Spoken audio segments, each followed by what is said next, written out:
Bring this meeting to order, the Village of Villa Park Board of Trustees meeting, August 12th, 2024. Clerk Konecki, please call the roll. Trustee Alfano? Here. Trustee Cordova? Here. Trustee Corkery? Here. Trustee Kozar? Here. Trustee Kumar? Here. Trustee Patrick? Here. President Kazal? Here. And if we could all please stand for the Pledge of Allegiance and then remain standing.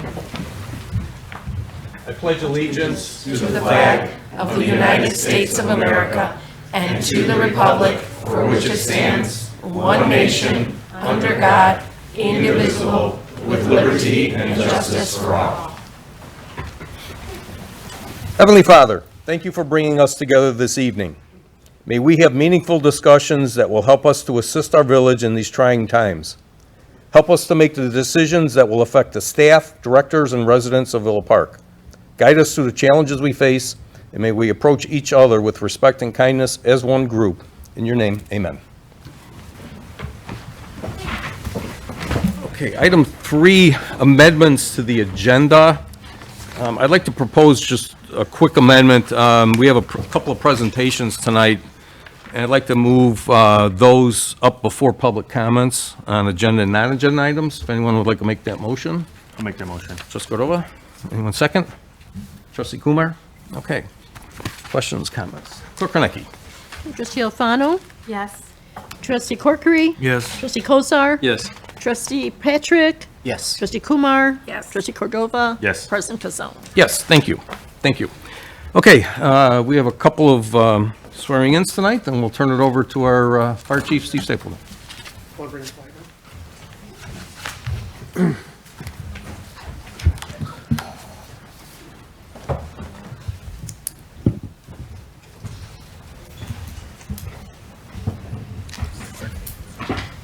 First and foremost, I want to extend my gratitude to the Board of Trustees for your continued support of our fire department and for allowing us to celebrate this important event at a village board meeting. I would also like to sincerely thank Manager Harline for bringing this critical position to the village board for consideration and ultimate approval. The role of Deputy Fire Chief has evolved alongside the development of modern fire departments. In the early days of firefighting, fire departments were often small, unorganized, with leadership typically confined or contained to a single fire chief. As cities grew and firefighting became more complex, the need for a more structured chain of command became evident. The deputy fire chief position was established as part of this evolution, serving as a second in command and a critical support role for the organization. The promotion to deputy fire chief is not just a step up in rank. It is a recognition of an individual's leadership, experience, and dedication to the fire service. Tonight, there was no one more deserving of this recognition than our new deputy fire chief, Frank Reposh. So a little bit about Frank. Frank grew up in Oak Brook Terrace. He attended District 48 schools and graduated from Willowbrook High School. He attended the University of Illinois and graduated in 1999 with a bachelor's degree in graphic design. And we don't tease him too much about that either. He became interested in EMS and started working as an EMT and then a paramedic for a private ambulance company in Champaign County. Then he joined the Savoy Fire Department in 2000 as a paid-on-call member and earned his firefighting certification through the University of Illinois through an in-house academy. Frank was hired on October 17, 2005 with the Villa Park Fire Department. Through the years, he's achieved numerous Office of the State Fire Marshal certifications, including but not limited to Advanced Fire Officer, Incident Safety Officer, Instructor 2, Training Program Manager, and Fire Investigator.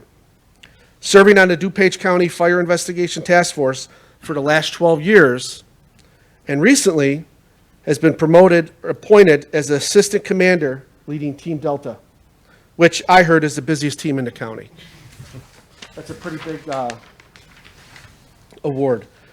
He's also been a paramedic preceptor. He coordinates the department's technology, rappel technology, served as the Firefighters Union Executive Board for over 15 years, 10 of which as president, fostering a positive labor management relationship. He was promoted to lieutenant in 2021 where he held the role of training officer and EMS coordinator. Frank is joined tonight by his wife Karen, his son Nathan, daughter Eleanor, his dad Jim, sister Cindy, mother-in-law Shirley, and extended family and friends. With that said, it is truly my honor to ask Frank Reposh to come up to be sworn in as the Deputy Fire Chief for the Villa Park Fire Department.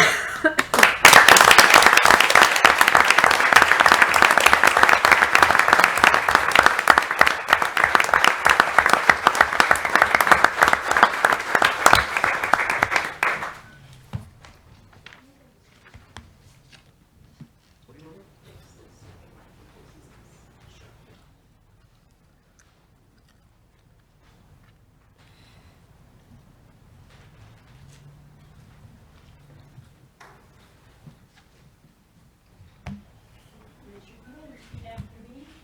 I, Frank Rebush, I, Frank Reposh, do solemnly swear do solemnly swear that I will support the Constitution of the United States, that I will support the Constitution of the United States, the Constitution and laws of the state of Illinois, the Constitution, laws of the state of Illinois, the laws and ordinances of the village of Villa Park, the laws and ordinances of the village of Villa Park, the rules and regulations of the Villa Park Fire Department, the rules and regulations of the Villa Park Fire Department, and I will faithfully discharge the duties and I will faithfully discharge the duties of Deputy Fire Chief of Deputy Fire Chief for the village of Villa Park for the village of Villa Park to the best of my ability. to the best of my ability.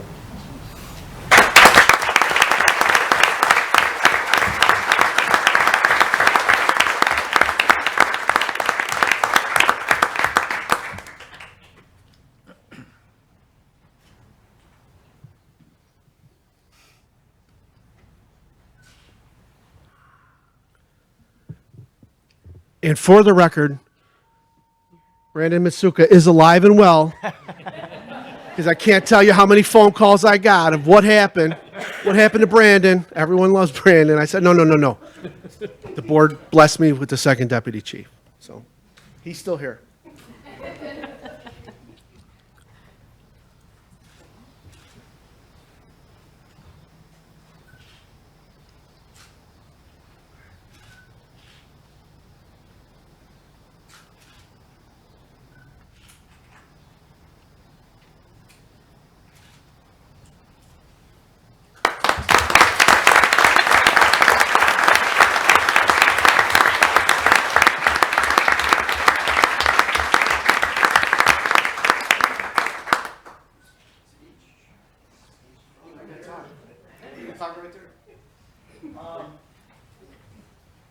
I'm probably not nervous running into your house in front of fire, but asking you to do a speech. First off, I must thank Chief Stapleton for seeing the need for this position and going to the board, and Manager Carline and the board for supporting that decision. As one of those lieutenants who try to train my team and try to juggle the administrative duties and try to do both, I hope I can take this from our lieutenants and do the best I can to relieve you guys of some of the administrative duties that kind of hold you back. I must thank Chief Stapleton and DC Mitsuka. You guys constantly push me, constantly show me, or try to get me to think at a higher level, and always try to look at the big picture of things. My Villa Park family, especially my shift, you guys are constantly teaching me things, and I appreciate that. You guys also have kept me humble over the years, and I ask that you continue to do that. And most of all, I'd like to thank my family, Nate, Eleanor. You guys constantly show me the world through a different set of eyes. And Karen, you didn't sign up for this job. You came along for the ride. It's been the smoothest ride, but you've always been there for me. I don't think it's going to get any better going forward. Thank you.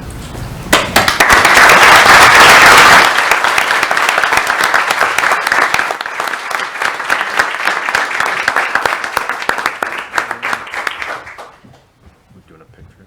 You guys like to come down and take a photo? Absolutely, that's it. You get the board first, and then we'll do all the fire department members.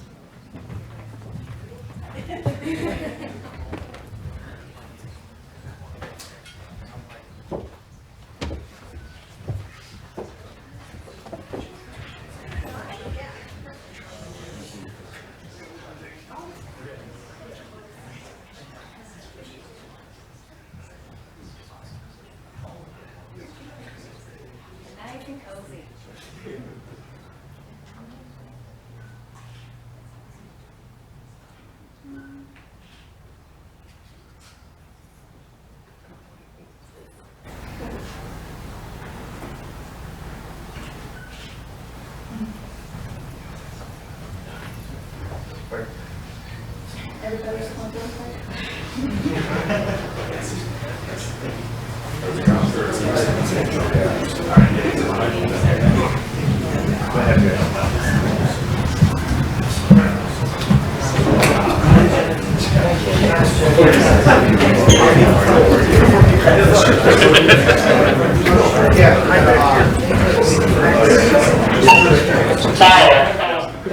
I do too. The margarita.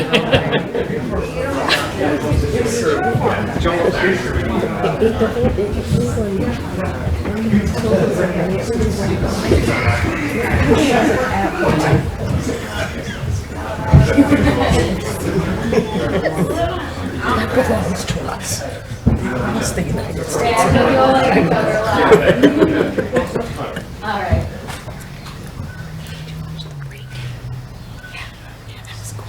I watched everything. Basketball. I'm still going through.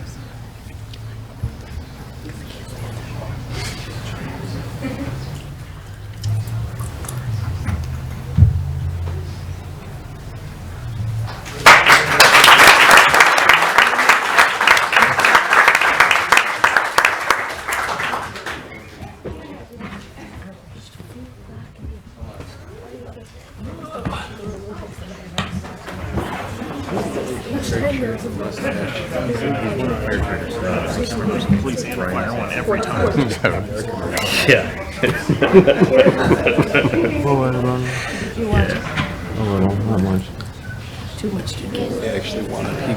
Yeah. Breaking was often.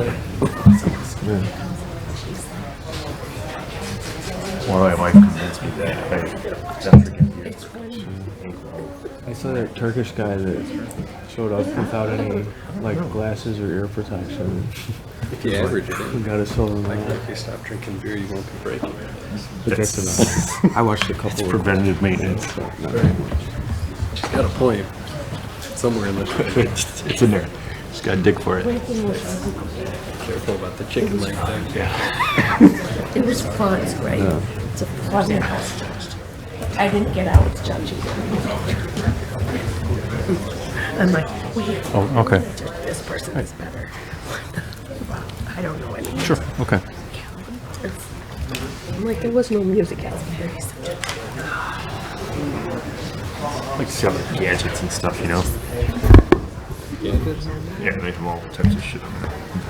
The musicality is one aspect. It's really like so many aspects. It just generated Police and fire. There's little things, they have knives, they have... There were some wild competitors.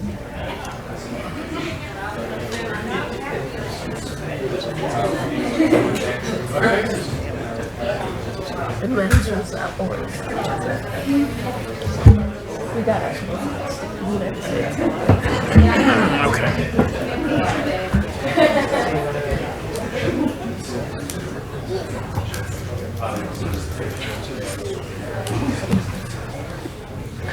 I watched so much of it, but my Obviously something got typed over or didn't, it was a note to come back and finish. when he used to play state It's a great community.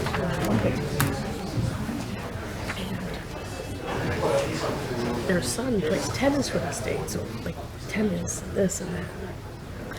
So I had to see all the Indian things and all, except for shooting, we lost miserably. Yeah.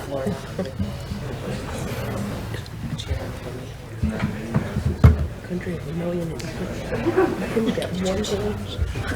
To change the hour. A billion people. That's okay. God, I'm American.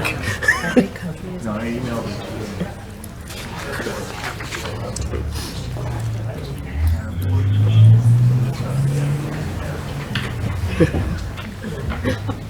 India was not known. India, Ready, Chief? the break, Yes, sir. Okay. but she's All yours. It's all yours. Yeah, Thank go you, ahead. President Kazone. Thank you, Village Board. First and foremost, we want to congratulate Deputy Chief Ripash, a great addition to the fire administration. I think it was a great pick. So, next in line, we are here for the swearing-in of full-time police officer Neil McMahon. He's in great hands, I promise you. You know, he brought a big family with him, and I enjoyed talking to each and every one of them. I shook everyone's hands, even the fire family back there. They said, hey, we're with the family, with the fire. I said, it's okay, I can shake your hand too, so I got a chance to meet everybody. But Neil's dad, 30 years in CPD or 34? 30 years Chicago Police Department, so a pleasure talking to everybody. And you're joining another family, and I promise you, you're going to enjoy that experience. And I also want to say thank you to Village Manager Harline for allowing us to hire Officer Candidate McMahon as our floating 40th officer. When our officer is going to retire at the end of this year, it'll speed up the process and having Officer McMahon street ready. So we thank you for this opportunity. I also want to thank Village Clerk Koronecki for your important part in this process. And a little bit about Officer McMahon. You went to high school at Brother Rice. You received your associate's degree in criminal justice from Moraine Valley. You spent a considerable amount of time with Broadview PD and had a total of 15 years law enforcement experience. You've also spent a considerable amount of time in different security positions with different companies. So you bring to us a wealth of experience, and so we're looking forward to tapping into that experience while you're with us. He is a certified fire and rifle instructor, a taser instructor, a certified field training officer, so just don't be too hard on your training officer, please. Traffic crash investigator, truck enforcement officer, drone pilot, and he's trained in de-escalation and cultural awareness. Again, we thank you for joining us, and you won't regret it, I promise you. When you ask other police departments in this area what they think of the Villa Park Police Department, they'll let you know and they'll tell you that we are the police. So what that means is that we go after some pretty tough criminals and we bring them back to justice here. We also work very well with other area communities and other law enforcement communities in helping keep this area and this region safe. When you ask citizens, everyday citizens in Villa Park, with how they view us, and they'll tell you that we're empathetic, we're kind, we're really good problem solvers. So again, you're joining a pretty good group. And that was exemplified, but we just had our national night out. We had almost 500 people on a very tough weather day. So it was great to see the community out for that, and you'll be experiencing that every day, I promise you. And now, without further ado, if we could ask Clerk Koronecki to step up, and also Neil to the microphone.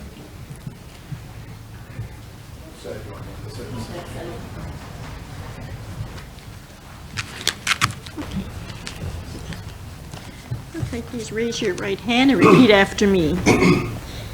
Okay, I, Neil McMahon, I, Neil McMahon, do solemnly swear do solemnly swear that I will support the Constitution of the United States, that I will support the Constitution of the United States, the Constitution and laws of the State of Illinois, the Constitution and laws of the State of Illinois, the laws and ordinances of the Village of Villa Park, the laws and ordinances of the Village of Villa Park, the rules and regulations of the Villa Park Police Department. the rules and regulations of the Villa Park Police Department, And I will faithfully discharge the duties and faithfully discharge the duties of probationary full-time police officer of probationary full-time police officer for the Village of Villa Park for the Village of Villa Park to the best of my ability. to the best of my ability. Congratulations. Thank you very much.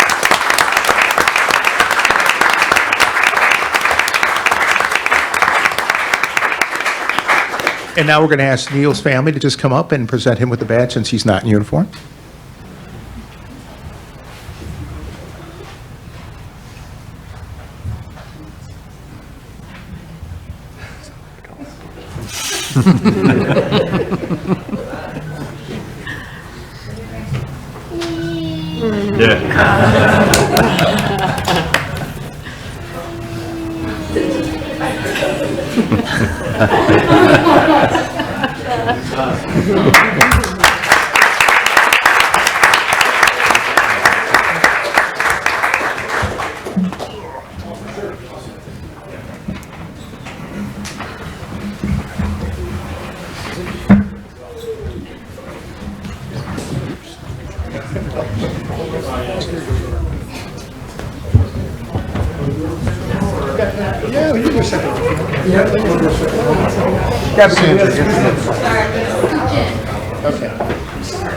Come up front.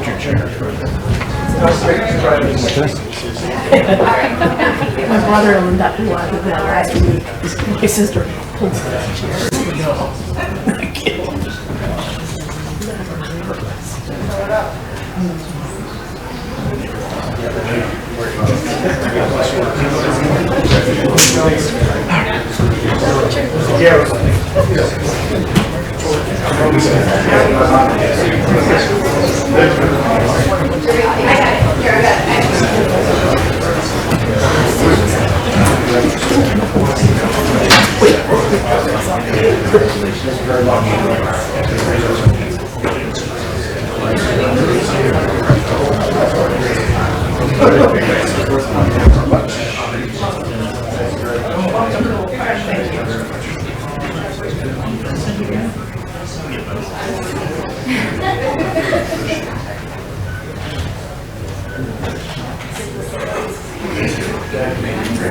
Thank you very much.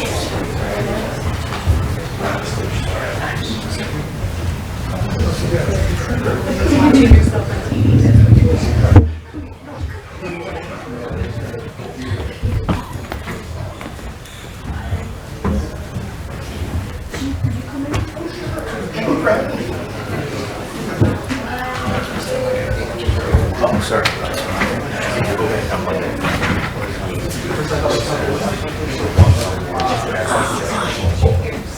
I just want to say thank you to the village board, Chief Rivas, and the Fire Commission for giving me the opportunity to serve the residents, officers working the street.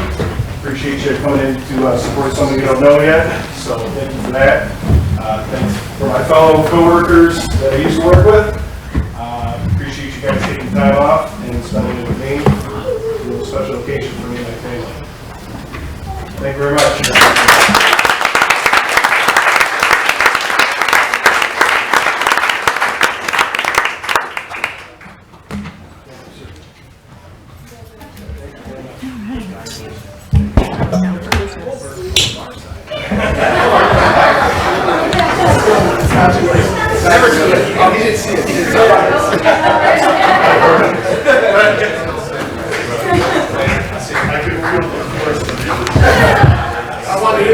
See that, I was not happy. Yeah, that's pretty good, yeah.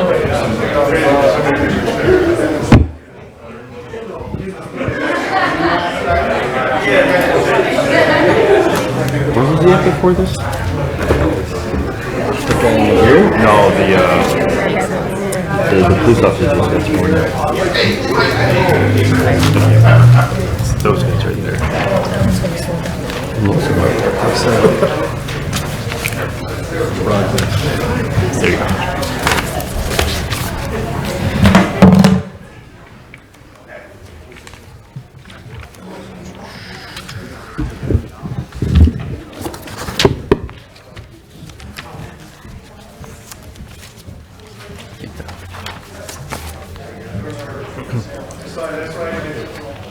Okay. We thank our police and fire departments for two great ceremonies here. Thank you. Okay, we will now go back to public comments on agenda items. Clerk Konecki, anyone signed up? Yes, Joe Amore would like to comment on 13A. C, please. 13C. Oh, okay, you have 13C. Okay, thank you. Good evening. Joe Moy, 309 East Maple, Villa Park. Reviewing the agenda packet for tonight's meeting, I was pleasantly surprised to find that there is a proposal for in addition to recognizing the 2018 Bike and Master Plan, wanting to make this a more walkable community, I see that they're, amongst other locations, they're planning on putting the sidewalks in on Maple between Summit and Illinois, and new sidewalks along Illinois from the division to the train station, hopefully. As someone who used to walk that twice a day, I can tell you that it's going to be a welcome addition instead of having to walk in the streets during inclement weather and low light conditions. As a member of the Bike and Pedestrian Subcommittee of the ECC, I know he had advocated for this a few years back, and also again when the Maple Area Improvement Project was implemented. At that time, I know a number of the neighbors that live along that street were expressed concerns that they would have liked to have it implemented then, so as to not suffer inconvenience again by having construction delays along their street. I have no idea whether it was a cost-saving initiative to wait from then to now, but I do believe that there should be a review of the assessment of what cost savings could have been realized had they put it in back a couple of years ago when they had all the equipment, the contractors, the machinery, and now risking removal of the newly planted sod that's only a year or two old, bringing those heavy equipment and cement trucks back into that location to possibly damage the new street. Just the same, again, we appreciate any time that we can make this a more walkable community, and I hope that the process is involved bringing the neighbors, the people who are most directly involved into the conversation without having them to find out at the last second or through word of mouth or their social media. Otherwise, I have no other comments, and I thank you for your time. Yeah, thanks, Joe. Clerk, anyone else? No one signed up, no. Did you sign up? Okay, got it. Okay, anyone else comments on agenda items? Okay, public comments on non-agenda items. Clerk Konecki. A letter that I... Just state your name, please. Oh, my name is Tina Constatos. I'd like to read a letter that I had previously written, but was not able to be here at the previous meeting to read it to you all. I have been a resident for the last 15 years in Villa Park. I participated in one meeting to voice my opinion on a topic last year and admit I need to participate in many more. I filled out the survey that was sent out online to voice my opinions. Today I feel the need to make you all aware of an incident and voice my opinion on how it made me feel, how I disagree with the process, and simply to make you all aware of how the residents of Villa Park are being treated and are affected by the permit department's requirements and some staff. We all have witnessed and some are affected by the most recent weather conditions lately. Some have to endure damages to their property both inside and outside their homes. We had a bathroom that was affected by this, thus causing us to have to remove the drywall and tile to replace, so we run into possible mold issues down the road. After already having to submit a claim to our homeowner's insurance last year for our roof, siding, and gutter damage, we decided to repair this at our own cost and labor, as to not file another claim, pay another high deductible, or risk being dropped from the company. With that being said, my uncle offered to help us. We did not change the structure, plan, electrical, or plumbing in this area. We pulled drywall down and removed the tile floor. We did not require a dumpster due to the small amounts of debris, so my uncle had a bag delivered to us to use to be picked up from Waste Management when we were done. My husband and I own our own business in Villa Park and work 12 to 14 hours a day and even weekends, making this an obvious project that would require a couple of weeks. The bag sat at the end of our driveway for a project that would, for a week and a half, it literally got picked up the day the stop work notice. We did not think we needed a permit for drywall or tile, especially since we were doing it ourselves. On July 17th, 2024, an employee from the permit department came to my home.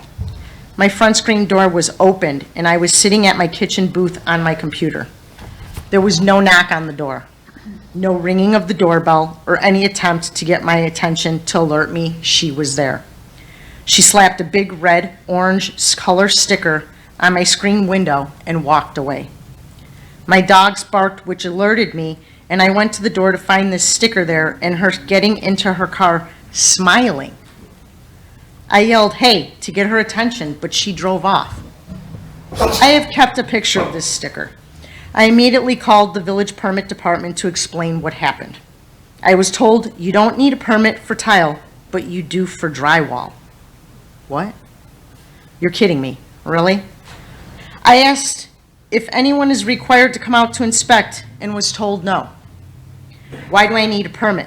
One of which is $75 to do drywall in my home that was existing drywall to begin with, especially if nobody from the village is coming out to inspect. Okay, are you almost done? Pardon? You got 3 minutes. So your 3 minutes is up. We'll give you a little bit more. Okay, I appreciate How that, much more? thank you. Okay. What is the $75 fee for? We pay almost $9,000 a year in property taxes, and you require a permit for $75 to replace existing drywall in a resident's home that an employee of the Village of Villa Park isn't even going to require to be inspected. A permit is required for other things that have no inspection required as well. This is ridiculous. I am a part of several social media groups for Villa Park, and this specific lady has been mentioned numerous times of her actions of taking pride in stickering doors and windows, sitting and watching residents in front of their homes to see what they are doing in hopes of a violation and flat out being rude if confronted. This is unacceptable, and change needs to be made. I think my voice needs to be heard as the money I pay for taxes goes to these people. Changes need to be made to the permit regulations as well. Where is the line drawn? If I have a hole in my wall and need to replace a piece of drywall, do I need a permit? I understand if you're changing a structure and the importance of that. I also would hope that an inspector would be required to come out for that, thus requiring a permit fee. Okay, actually, I'm going to have to cut you off. Okay? If Okay. you'd like, I know you sent that letter to all of us, and Oh. we have discussed that. Okay. It has been taken Can I care of. just add something really quickly? Sure. That when I first went in then to pay my $75 fee, it was then made a $400 fee. And I was advised that the drywall I was replacing was considered a complete bathroom remodel. So I paid my $400, at which point then, I wanted to just remodel my entire bathroom because I'm not paying it twice. Okay. Thank you. Thank you. Mr. President, Yes. I would like to make a motion that I remit about 3 minutes of my trustee report to allow the resident to continue. I would like to hear, and I think the rest of the board would probably like to hear the rest of what a resident has to say. I will remit 3 minutes. You can of make a my- motion to open the floor up if you like. I'd like to make that motion to open the floor up. Okay. You want to second it? I will Trustee second. Go. Okay. Okay, just a roll call. Okay. Clerk Kinnicky, roll call on that, please.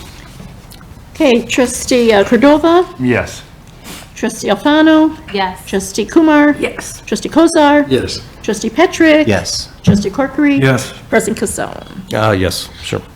I appreciate that. I understand if you're changing a structure and the importance of that. I also would hope that an inspector would be required to come out for that, thus requiring a permit fee. But just replacing existing drywall is petty and obviously just a way of getting more money out of the residents. Now, let's address the biggest problem with what happened, lack of respect and communication between the village employee and the resident. This is what I have the biggest problem with. I live in Villa Park, reside here, pay taxes here, and own a business here. It's obvious I fully support spending money and helping to make money for this town. If there is an issue, I expect the village employee who represents the town I live in to have more respect for not only me, but our residents as well. I don't expect it, I demand it. I literally pay for it, and so do all the other residents and business owners in Villa Park. I would expect someone to come knocking on my door or ring my doorbell, especially when it's obvious someone is home. Explain who you are and why you're here. Ask me what's going on and give me an opportunity to explain. Have a conversation that could have resolved this issue on the spot, instead of slapping a big red-orange sticker approximately the size of 6 inches by 9 inches on my door for all my neighbors to see and embarrass me. Redefine the permit regulations to be more specific for something that requires an inspection and not something as simple as drywall. After all, the people of Villa Park, the Village of Villa Park employees are a representation of our entire town. Is this how we want to be seen by other towns? Other surrounding towns do not require a permit for drywall, nor do they put a big sticker on your property to shame you for all to see without first seeing if the resident is available to speak to. Some professionalism, I would think, is required when being selected for a position in our town. I will close with this. I may not have come to many meetings in the past, but you better believe I will start attending more in the future. I will start to voice my concerns, feelings, and recommendations for more from this experience. I will start to talk to other residents more and see if more will come to meetings to know, discuss, and address issues like this and others. I would be here at this meeting. As I said, I was supposed to be here previously, but I was out of town on business. Thank you for your time, and I hope this letter reaches some resolutions for the future of our town and residents. Thank you. Thank you. Clerk Konecki, anyone else? I have no one else signed up. Okay. Okay, we will move on to item 8, appointment to commission. Appointment of Nancy Diver as Commissioner to the Historic Preservation Commission for a term upon being sworn in until April 30th, 2027. We have a motion for the appointment. Trustee Patrick? Mr. President, I'd like to make that motion. Okay, do we have a second? Trustee Alfano? I'll second. Okay, questions, comments? Okay, Clerk Konecki, please. Okay, Trustee Corkery? Yes. Trustee Kozar? Yes. Trustee Kumar? Yes. Trustee Cordova? Yes. Trustee Patrick? Yes. Trustee Alfano? Yes. President Kazal? Yes. Okay, item 9 is our consent agenda. Bill listings for the weeks of July 22nd and August 5th, 2024, in the amount of $3,427,661.98. Approval of the minutes of the July 22nd, 2024 Village Board of Trustees meeting, and acceptance of the minutes of Coffee with the Board meeting on August 3rd, 2024. Do we have a motion for the consent agenda? I'll make that motion. Trustee Corkery, do we have a second? And second the consent agenda. Trustee Kozar. Okay. Any questions, comments? Trustee Alfano. Yes, I do have some questions looking at the bill report. We do have a number of items that have never received receipt. I just don't know what the protocol is on that, because the total for those amounts come to like $17,000. I just didn't know what the protocol is on those, and if we ever do get the information on what that was spent on.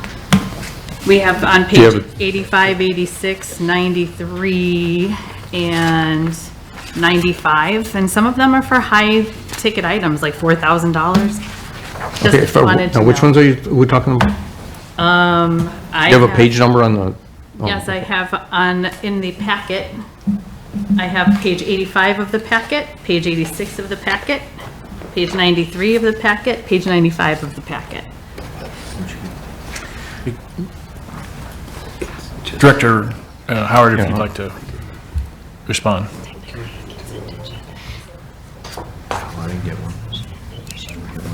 Just a quick response to that. I know a lot of times it's timing. Those are P-card expenses paid on the corporate card. We know where they go. We may not have descriptions or have a resolution of those, but we wanted to get those on there because we have to pay the bank anyway for the whole P-card, and we'll resolve those. If you want follow-up to those, and I know I spoke to my staff, we can provide that later on in the next listing, so you have complete information. I apologize for that, but we want to make sure that we're timely with our payments to BMO Harris. Okay, no apology. I just wanted to make sure that I knew what the protocol was. And we did. Okay, thank you. Okay. What else? Hey, Clerk Konecki, please. Okay, Trustee Patrick? Yes. Trustee Kumar? Yes. Trustee Cordova? Yes. Trustee Alfano? Yes. Trustee Kozar? Yes. Trustee Corkery? Yes. President Kazal? Yes. Okay, items 10 and 11, we have nothing here. Item 12A, Ordinance approving a Fifth Amendment to the letter of intent for 100 to 110 South Villa Avenue between Marquette Apartment Advisors LLC, formerly Catalyst Partners, and the Village of Villa Park. Major Harline. An ordinance approving the Fifth Amendment is in your packet. The village and the proposed developer have negotiated additional terms to the letter of intent for the property at 100 to 110 South Villa. Staff recommends approval of the ordinance. I will say that we got a last request for a couple minor edits. The ordinance is drafted such that those can be approved with the approval of the attorney and village president. They're all very minor.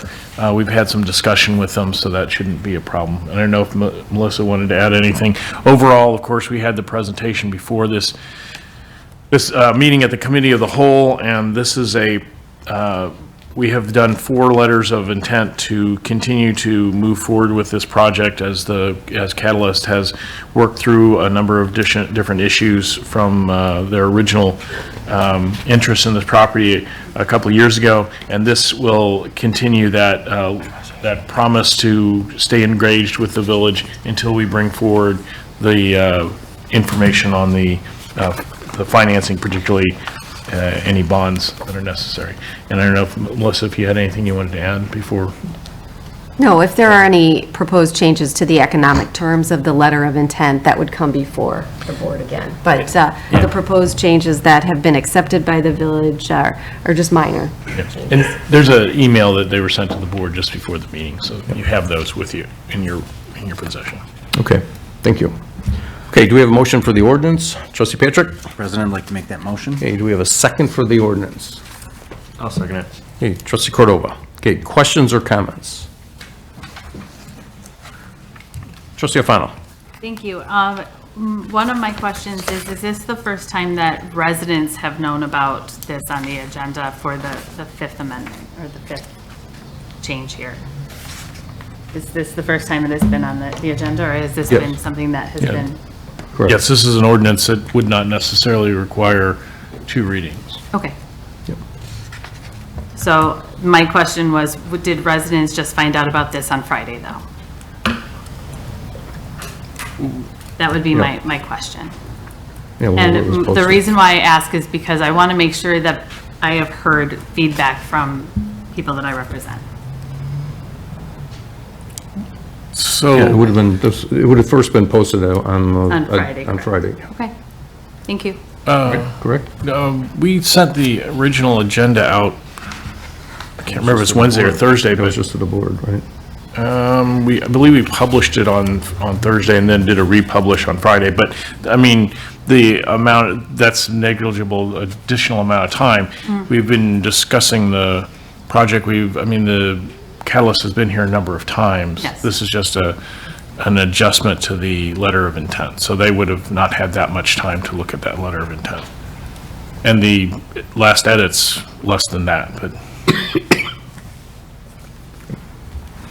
Okay, anyone else? Trustee Corkery. Just to be clear, this means we're getting no money for this property? I'm confused. I'm going to ask Director McLaughlin to respond to that question. Good evening. Yeah, the letter of intent is, Amendment 5 is structured that there's a $13 million TIF bond, which we discussed about, or not TIF bond, general obligation, alternate revenue source, with the TIF proceeds backing that up, which we discussed at the COW, and that we have ran the finances that if we were selling the property for $2 million to the developer, that would then have to be additionally financed, and we would actually be losing money because we'd be having to pay the debt service on land we already own. It makes more sense to zero that property and not have to put debt on it. The property has debt on it now? No, we own it outright. So instead of requiring them to buy it from us for $2 million, them then getting a loan for the $2 million with an interest rate, and then having to pay the bank for land that we already own, didn't make sense financially, and that's written in the pro forma as such.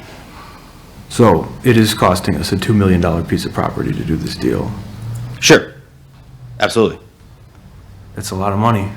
It will be more money if we put debt on it and made them pay for it, because it's at 6% interest. And that's money that is directly out of the TIF, because that's the source of paying for it. This is structured so that it is the best financial position for the village to have the most TIF increment for us to do with.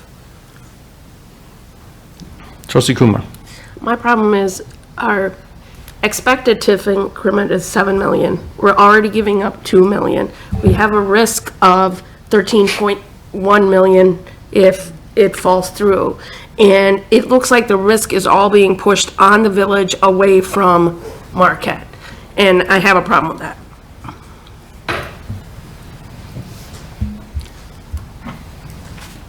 I think Marquette's taking a lot of risk too, because they're taking out the $68 million. That one's good too. Well, actually, the original agenda was published on Wednesday. Yes. To, not just to the board, but to the public. Well, that's fine. I'm not.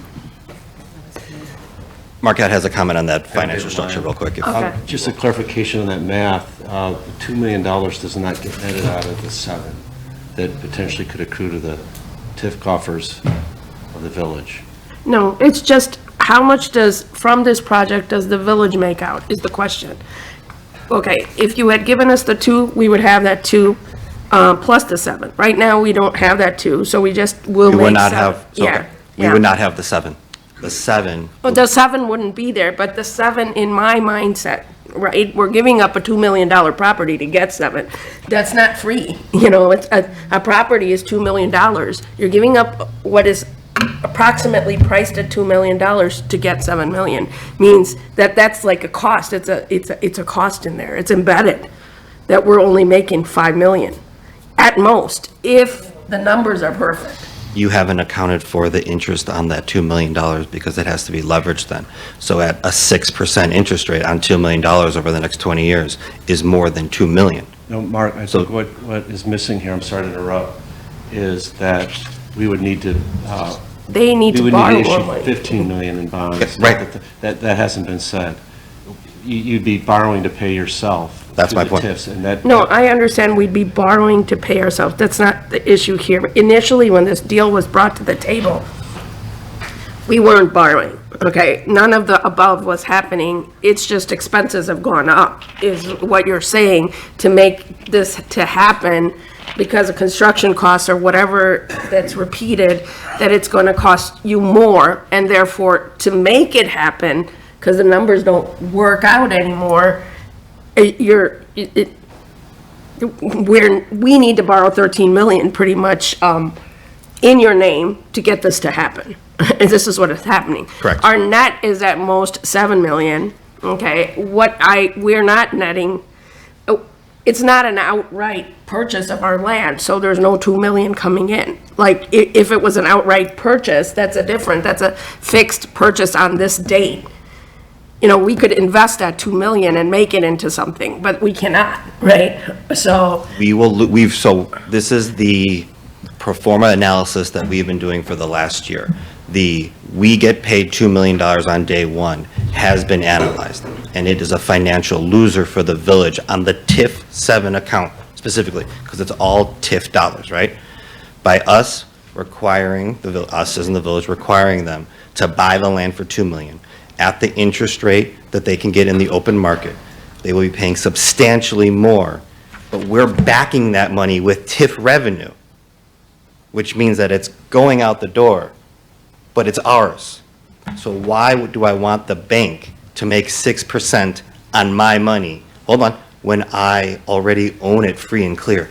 It does not make financial sense. I understand what you're saying, Mark. I'm not Okay. denying your side of whether, the question is, how much does Marquette bring to the table? Marquette is bringing less to the table and needs more from the village for this project. That's the truth of the matter. It's an We're bringing 81 to 60 $82 million project We're bringing total. 60 And 13 million is in TIF I mean, you are, assistance and the remaining. In comparison to One second. the four, you know. Recognized first. Oh, excuse me. And so we're doing a $13 million bond, so 81-ish minus 13 is No, what no, I Marquette understand the is bringing. percentage too. That's not the question here. Before, Talking it in was, dollars, it all, not it didn't change. The project didn't go from it didn't go from 68 to 81. It was always an $81 million project. It's just it's partly more our project than it was before. That's the change. So, Because you can put it to the economy has changed, you can put it to whatever it's changed, but we gotta sell it to the public of Villa Park, in a proper manner, because the numbers are not gonna add up that way, in my mind. so if we just want to talk about the past for a quick second, we're on Amendment 5 right now in front of you. Amendment 3 and 4 were done under my tenure. If you look back at what 1 and 2 were, we substantially changed the LOI from 1 and 2 to 3, 4, and here we are in 5. The original terms did not make sense. The original terms included a sale of the property. There was no financial analysis on if that was actually mutually beneficial or financially beneficial to the village.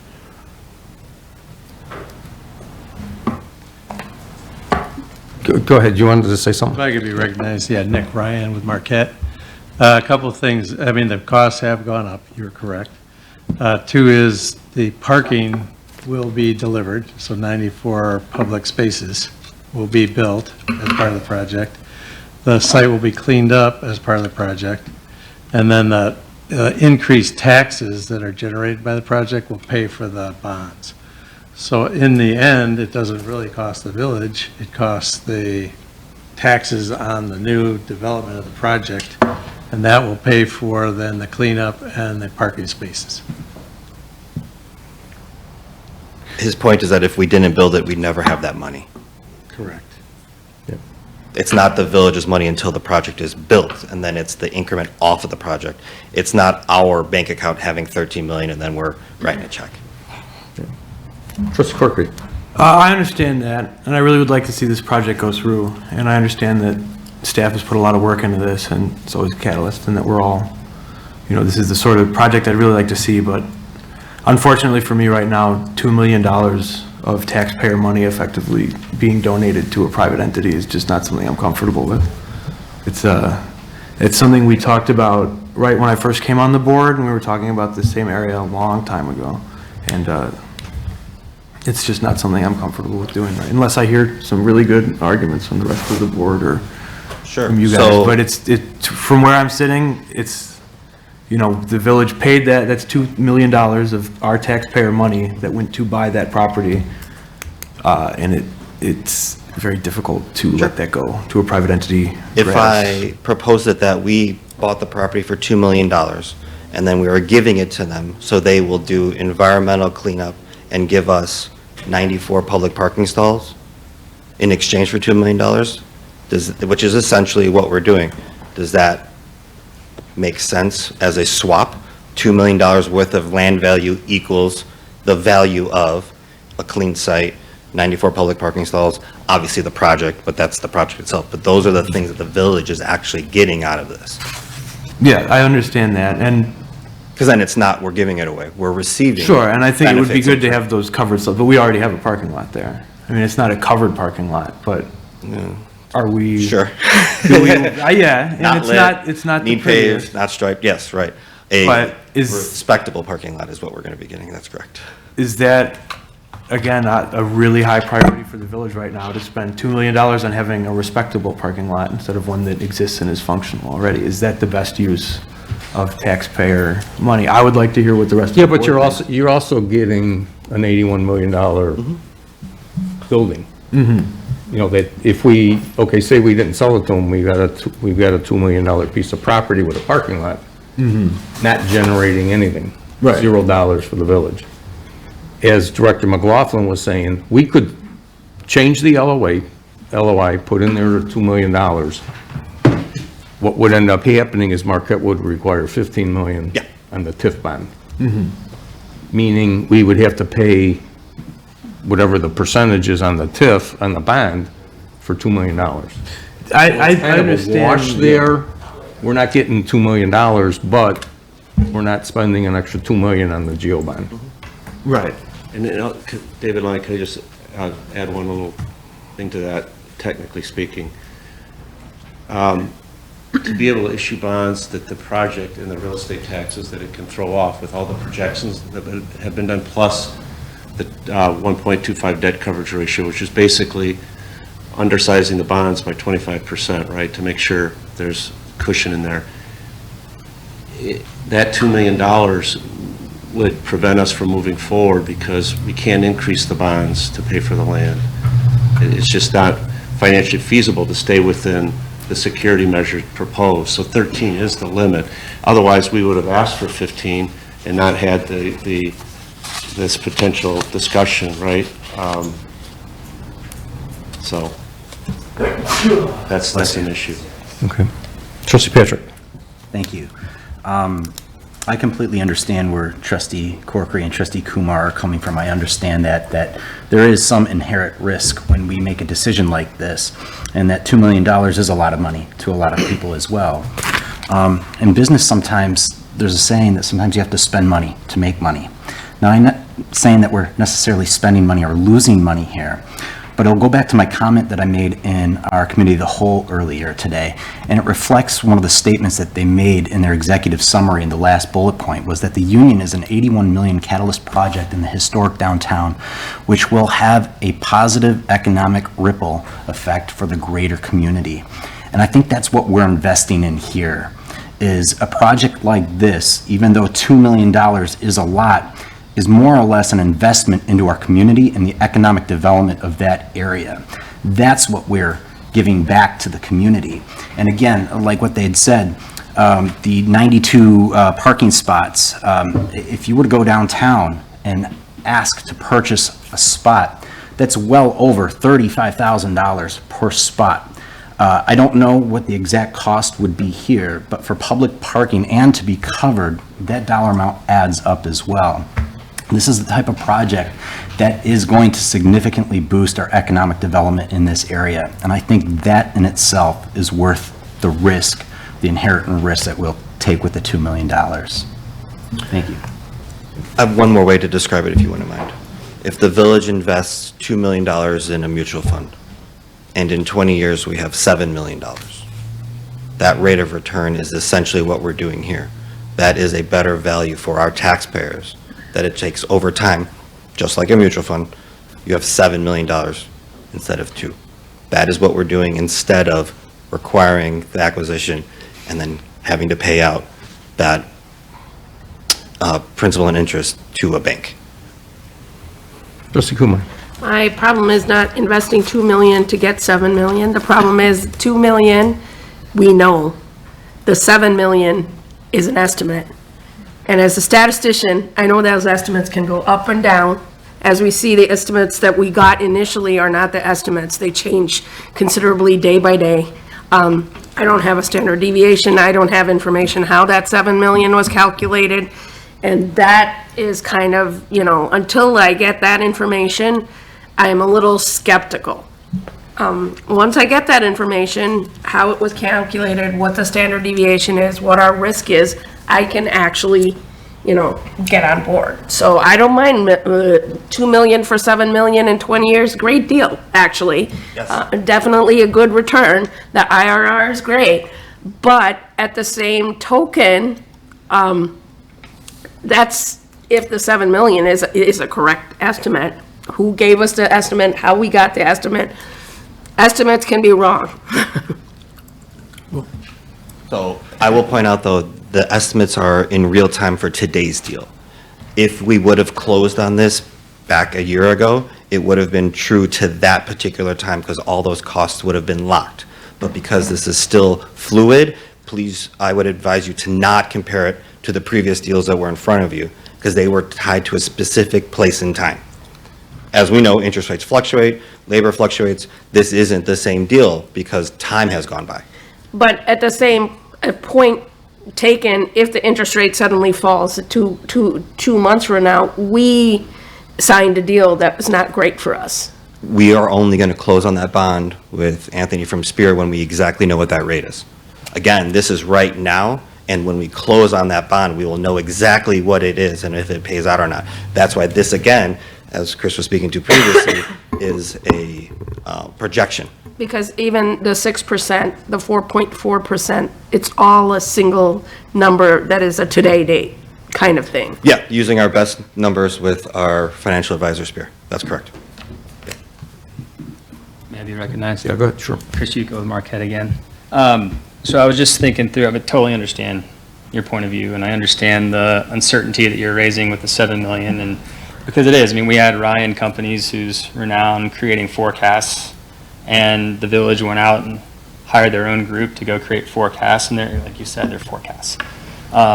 So I was thinking about it though, you know, when you take the laws that exist today, just if you're putting the $2 million value on it, the land closes alongside the rest of the deal, right? It's not like you're deeding over the land before the deal is fully put together, capitalized, and you know that what we say is going to be built is going to be built, right? This kind of goes to our previous discussion.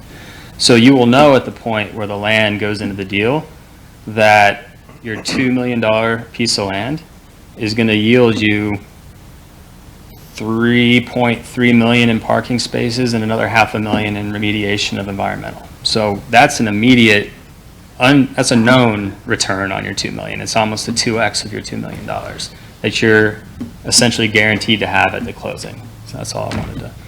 I can understand the uncertainty around the 7, but at least that piece, you know, the 2x return is there.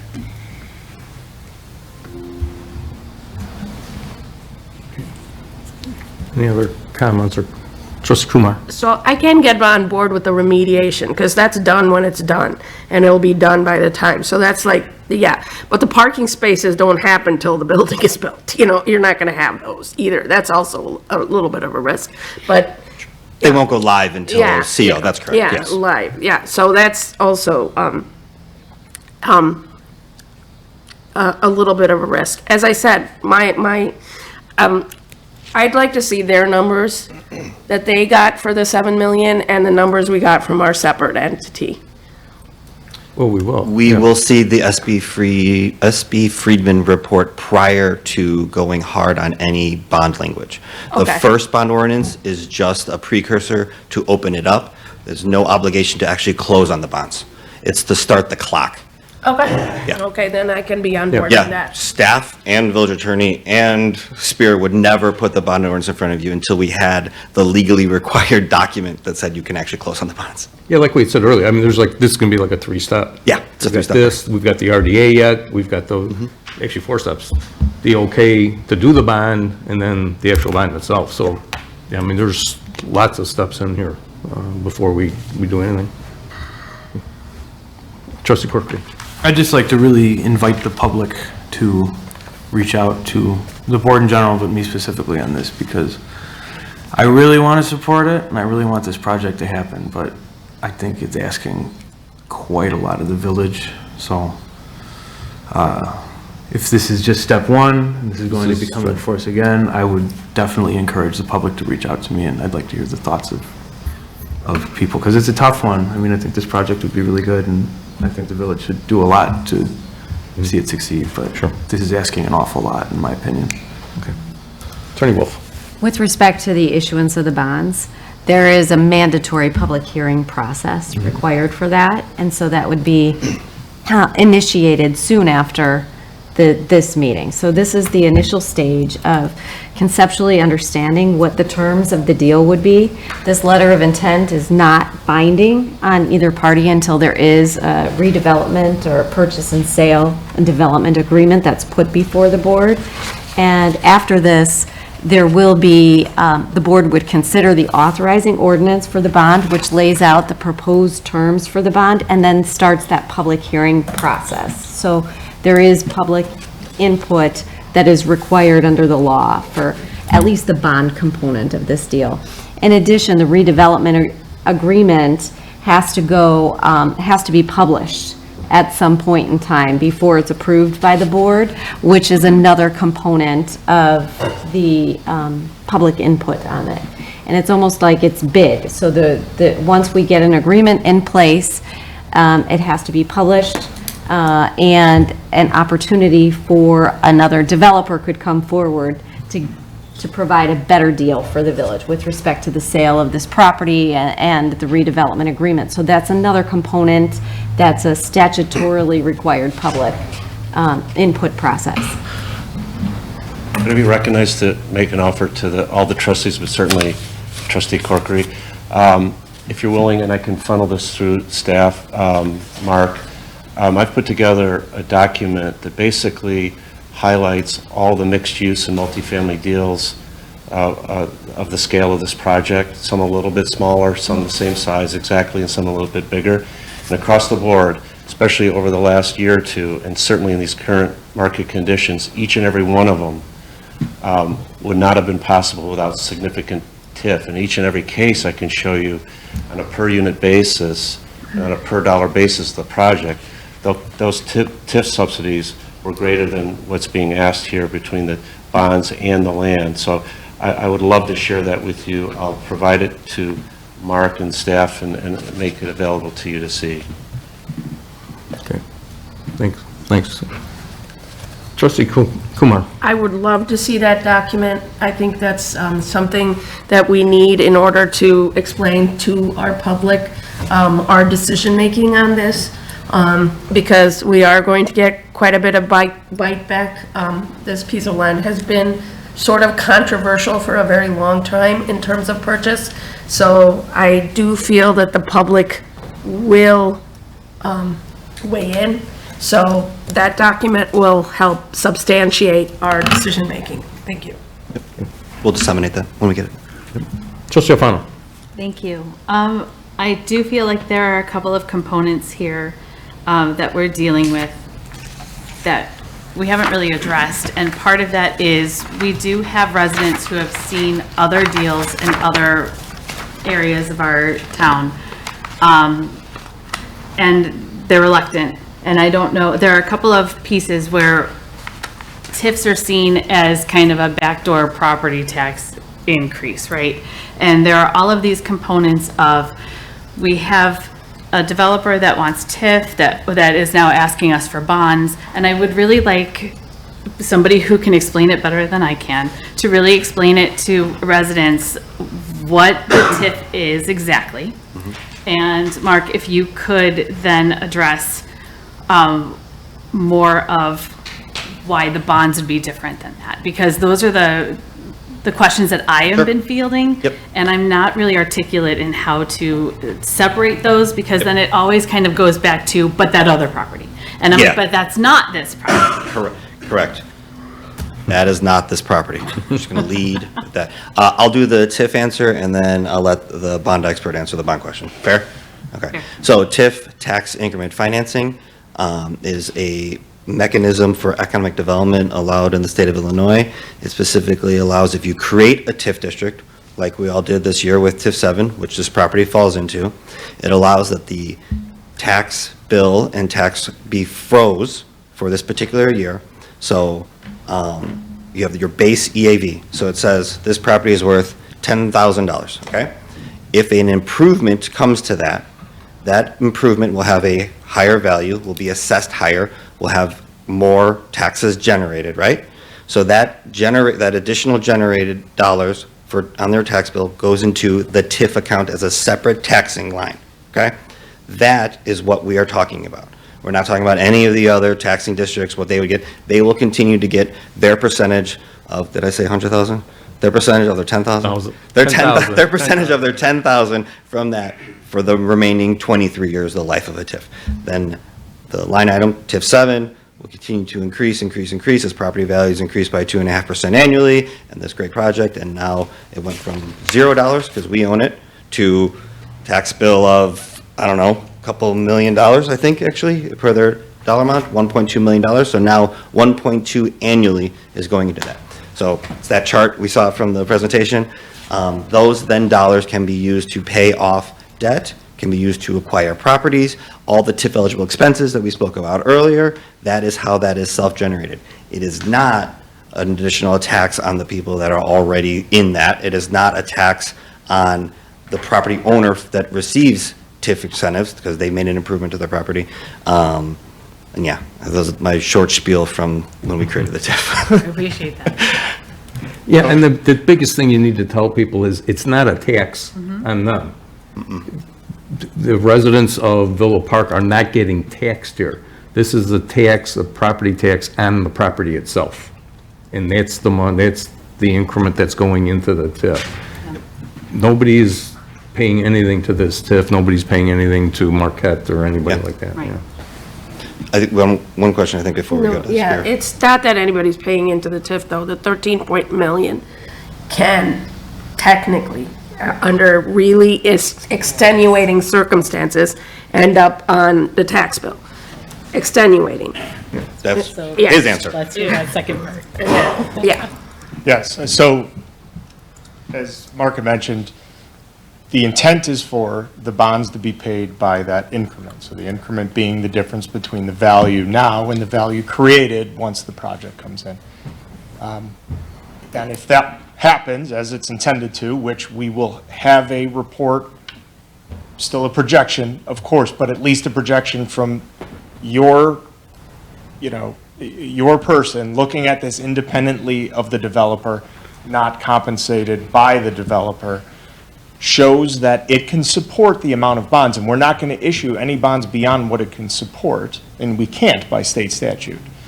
Then the intent is we will always abate that property tax associated with the bonds, and they will be paid by the increment. The TIF itself doesn't change the tax for any resident. It just takes those tax dollars and holds them in the TIF account above the base. But yes, because you're being asked to issue general obligation bonds, they're full faith and credit obligations of the village, and if the development doesn't go through, you will be paying for the $13 million in bonds. Now, if there's money in the TIF account that you funded with the $13 million in that escrow, and we can use that to defease some of those bonds and get rid of them. Obviously, that's a absolute worst case scenario. But it exists. But yes, it's full faith and credit pledge, general obligation with the intent to pay it by the TIF revenues. Thank you.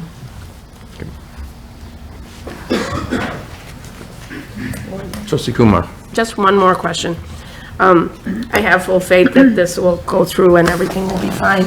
But at the same time, it would be nice to know a previous experience with Catalyst, if someone can provide that in terms of them paying off their generalized bonds in other instances and staying on track. So, yeah. Just a point of clarification, it's Marquette. Marquette. Yep. Marquette. Do you want to speak to that? We will get you a letter from the city manager in Naperville. Absolutely. We build Water Street with a similar exact. Absolutely. That would be very helpful. Thank you.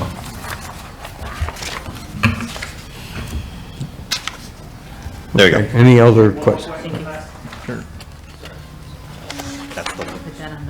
That's the magic. One more point. Graph. Yeah. I really appreciate your questions, they're great.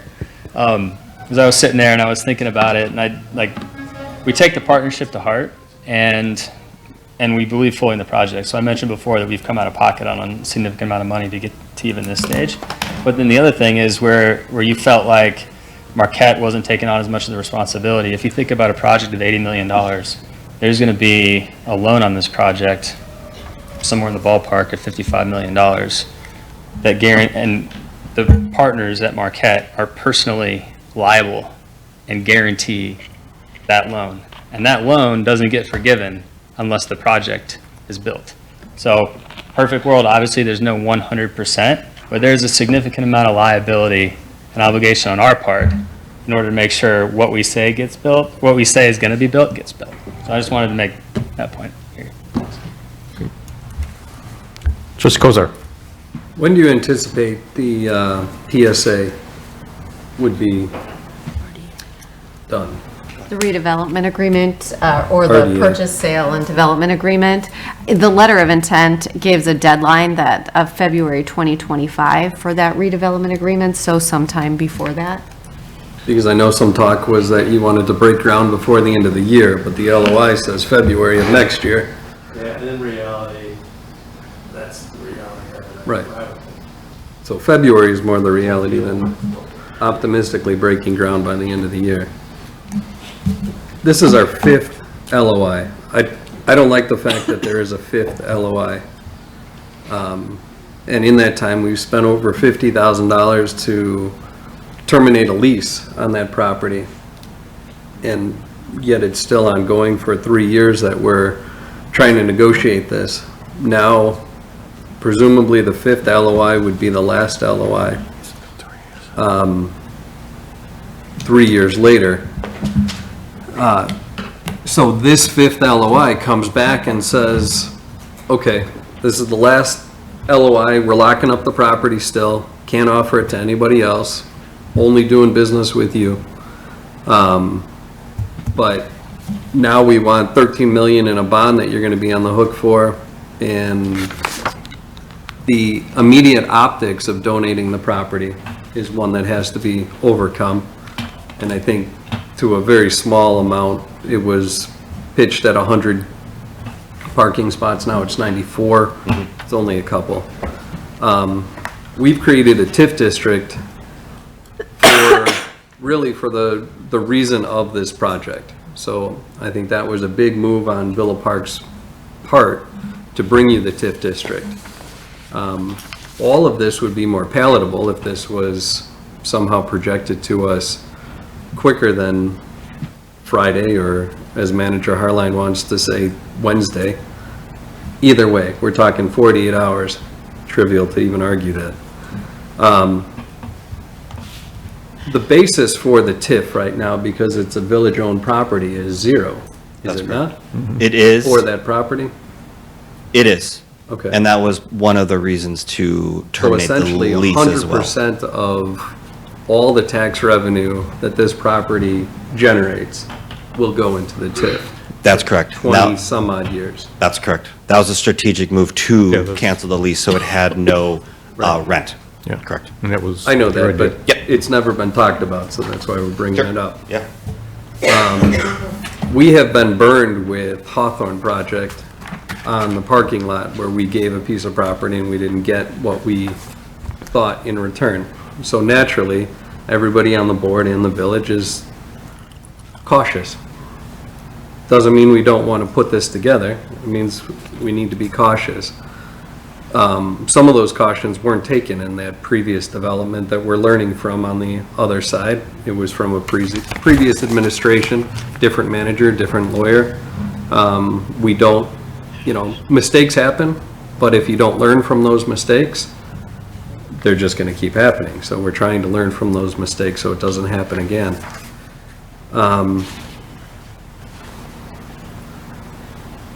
The comment too about the TIF, it doesn't directly raise anybody's property taxes, but it is property tax that is designated now for a specific use, and everybody else kind of has to make up on the periphery of that TIF district, has to make up for those expenditures.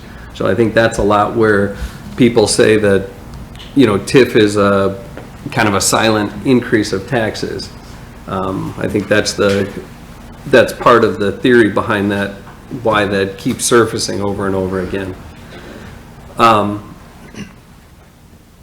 like the project. I want to see it go. $13 million being on the hook for, $2 million donation. We're giving that the investor rate of return, the IRR, is a number that we're not even talking about. Like, somebody has set that number at 20%, and that's the end of the conversation, and now we're gauging everything to it. Just like we give $2 million property, 13 million on the hook for bonds, starting a TIF district, negotiating a $50,000 lease out, so on and so forth, keeps going, so is investment rate of return. So it's not a solid number, it's just an estimated number that's kind of, there should be some fluidity there, there should be some negotiation there. Perhaps what the board may benefit from is more discussion. We've talked about some things that Trustee Kumar wanted to see, all of us wanted to see, I'm not singling you out, that are coming, hopefully in the next week, few days, something like that, so we can look at that. Perhaps it would make sense to table this to the next meeting, get some of that information, have some conversations on this, and then have the vote on this for the next meeting, which is today's the 12th, so 14 days, 26th. Yeah, 26th. Is there, if that date was moved, is there something that I'm not seeing that would be detrimental to postponing for 2 weeks? Yes, it would be that we would not feel comfortable putting forward this LOI and that approving bond ordinance at the same meeting. We're doing it as a stepped approach so that we have this and we can also continue negotiating the RDA and PSA in good faith with a fifth approved amendment. We, as the village, is trying to be cognizant of the state statute requirements for bonding, where the next ordinance that we discussed is non-binding, but it is a step that is required, and we would like to get that accomplished as soon as we can, so we aren't tripped up on that 30-day wait period. That's why. But this has been going on for 3 years, and this is the 5th letter of intent. I haven't been here for those 3 years. We are at what I would consider the end to make this thing a reality. And I don't want the village to be the reason we couldn't get over the hump because we didn't approve an ordinance in time. That's my only concern, really. I just can't see 2 weeks changing that all that much. I mean, so if everything shifts back 2 weeks, you were talking about breaking ground, but in reality, I think by your own implicit admission anyway, that you're probably not looking to do it until February, maybe March. So whether it passes or not, I'm going to make a motion that we table this for the next meeting on the 26th to allow us to have some discussion. Just to clarify, that was the village's date of February, not the developers.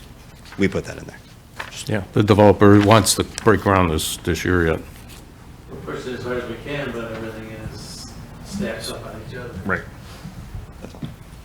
All right, so we have a motion to table and. Point of, did we have a motion for this already? We have a motion on the floor for the amendment, but now there's a motion to table it until next year. I think, just to understand, your question was, did we move to put it on the entire issue up for vote? Yeah, for 12A, yes. We had two people, was a and motion then for now that. there's another motion to postpone. To postpone until August 26th. Okay. All right, do we have a second for that? Trustee Corkery, discussion. Okay, personally, I am against doing that. I think there was a. Oh, I'm sorry. Go ahead. I'm sorry. Good. As we discussed, this is just the first step in a long process. The LOI is not binding.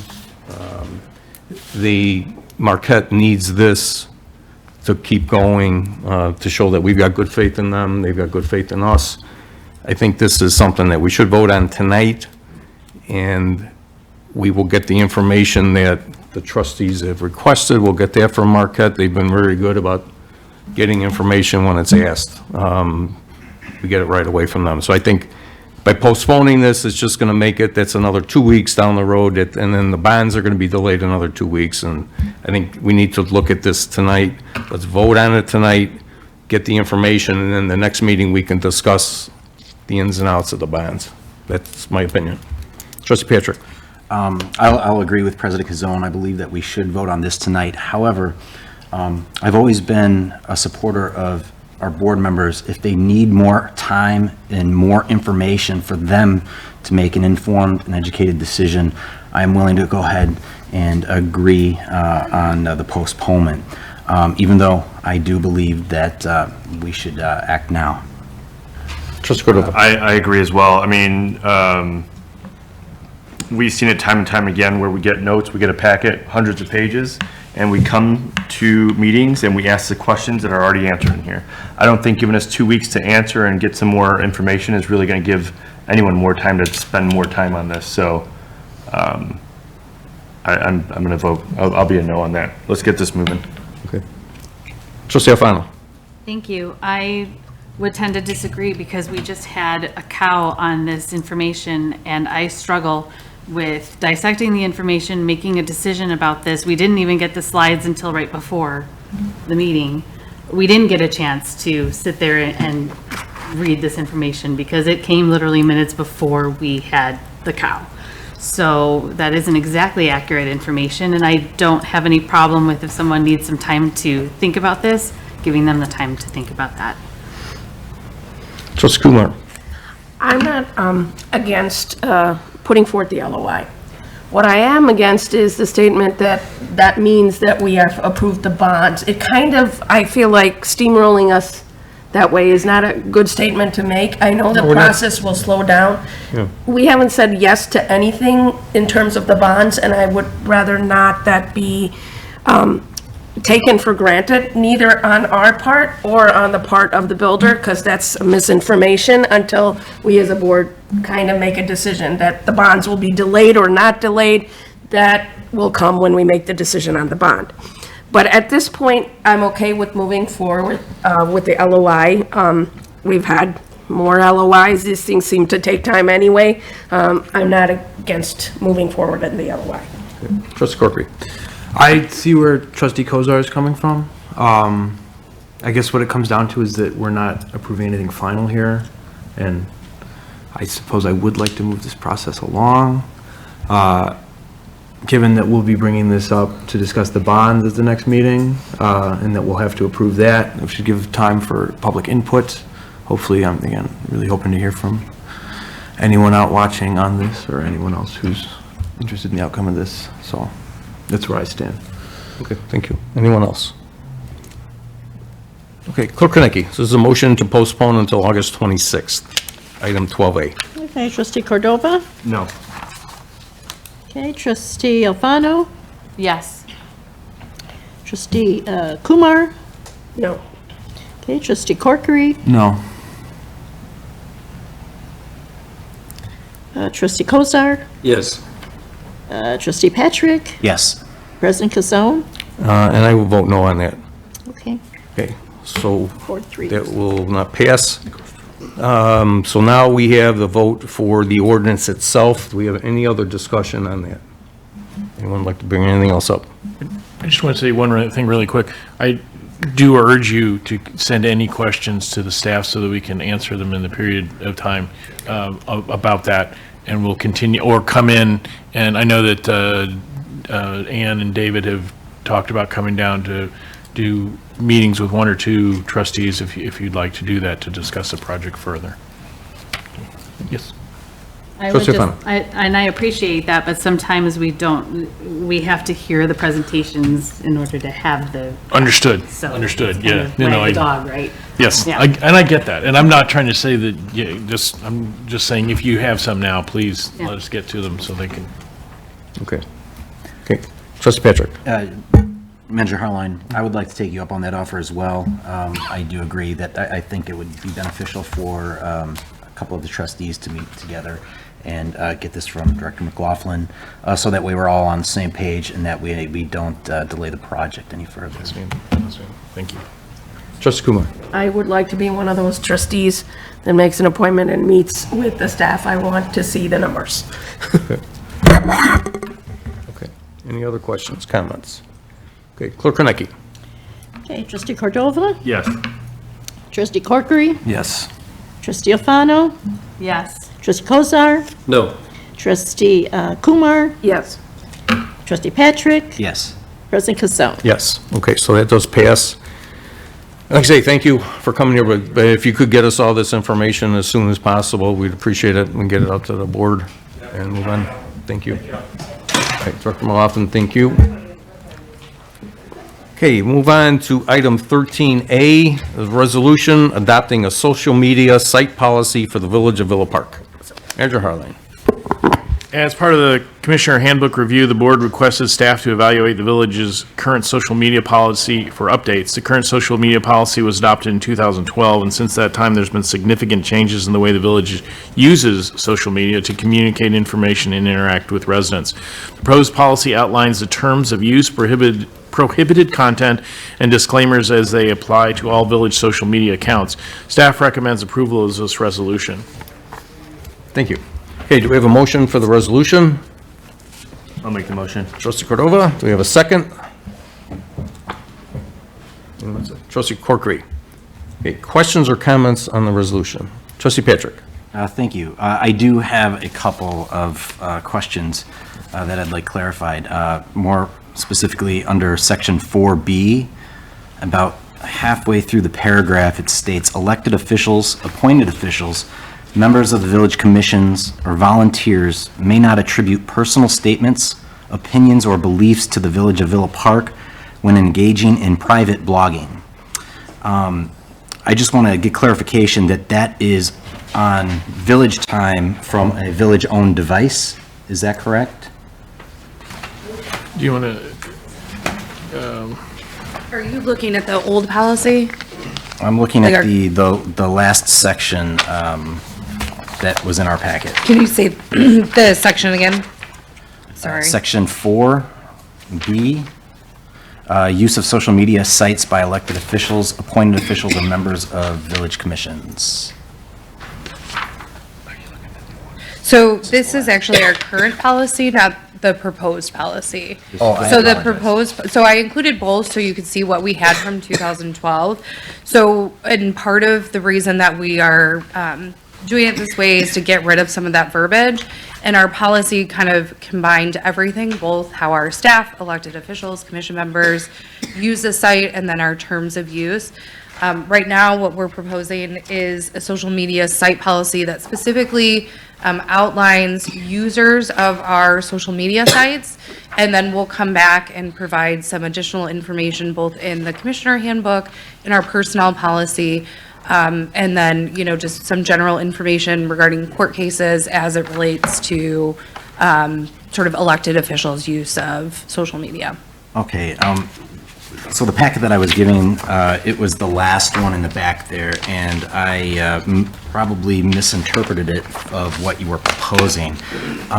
So I would like a little bit more time to reflect on this. I think if we could, I'd like to make a motion that we postpone this to our 2 weeks, so that way we could further look at this and give some further comment. Okay, so we have a motion to postpone until August 26th, item 13A. Okay, do we have a second? Trustee Kumar. I'd like to second that motion. Okay, questions or comments? Yeah. Trustee Kumar. I would like to see the changes and the difference highlighted, because it's very hard to see what is, So yeah, in this packet. I didn't specifically highlight them because we are not retaining any information from our current policy, right? So the idea is, so this particular social media site policy specifically outlines the purpose, terms of use, disclaimers, things that with updated court cases, regulations, both from the Open Meetings Act, kind of FOIA, all of that, and putting it into a policy that is up to date, because our current one is from 2012. So I didn't provide you a redlined copy. In your board packet, you'll see that it says proposed and then current, so that you can kind of see the two that we have, but we did not redline because we're not retaining any of that, right? We're just proposing a whole new policy. So the one that's smaller is the new policy? Yes. Small font? So one is, it's attached to the resolution, and then the current one was attached last in the board packet. Can you just make it old and new, and so we kind of know, because that was, I was reading both as now. Yeah, so the one that is our current has the 2012 resolution and says current. Which is illegal, some of these, I apologize. Right. So hang, all right, hang on just a second, let's, actually, our Attorney Wolf would like to say something. Yeah.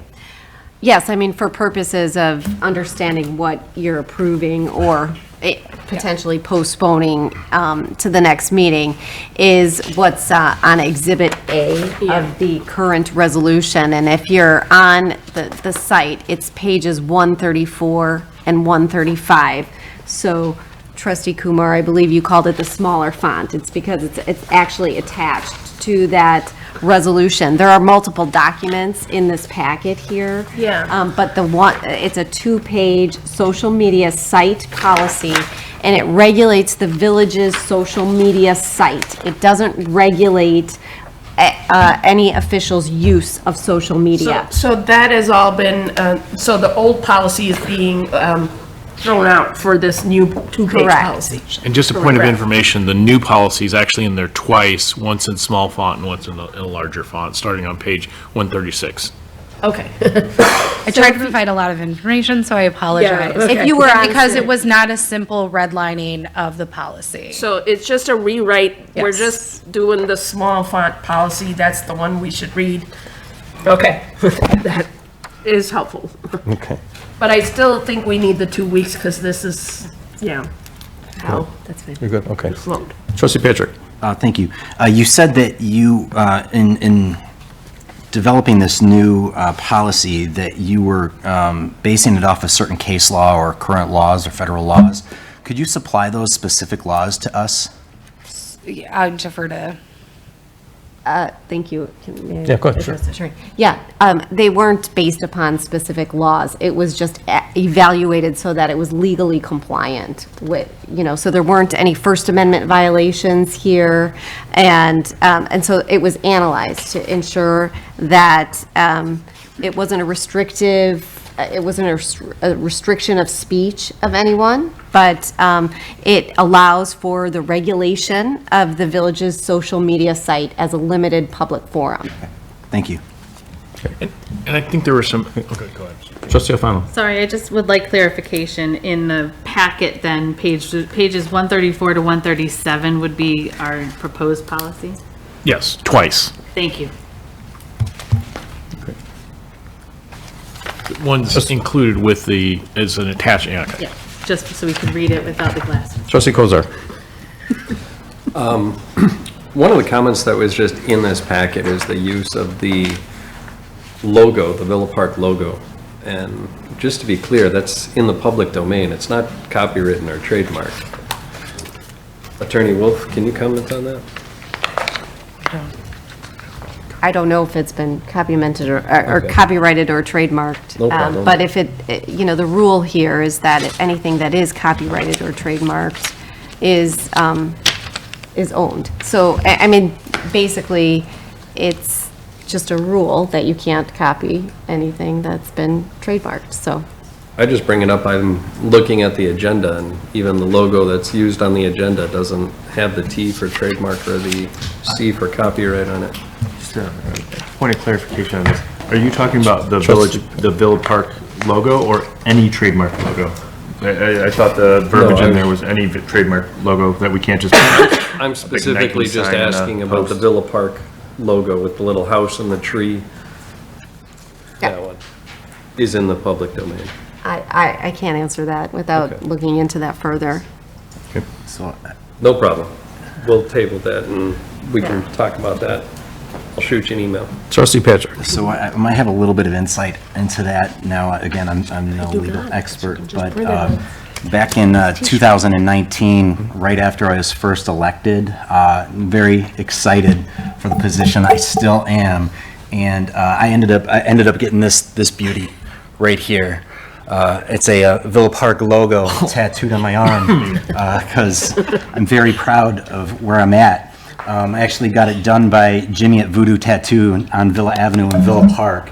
I have a picture of that on my Facebook page for Kevin Patrick for Villa Park. If that's trademarked, am I in violation of this policy? I would just say that, first, I think we should stay on topic with respect to the actual motion that's on the table, and that's whether we're going to postpone this matter to the August 26th meeting. And then, with respect to legal advice, I can't administer personal legal advice, but we will definitely, we can address that at a later time.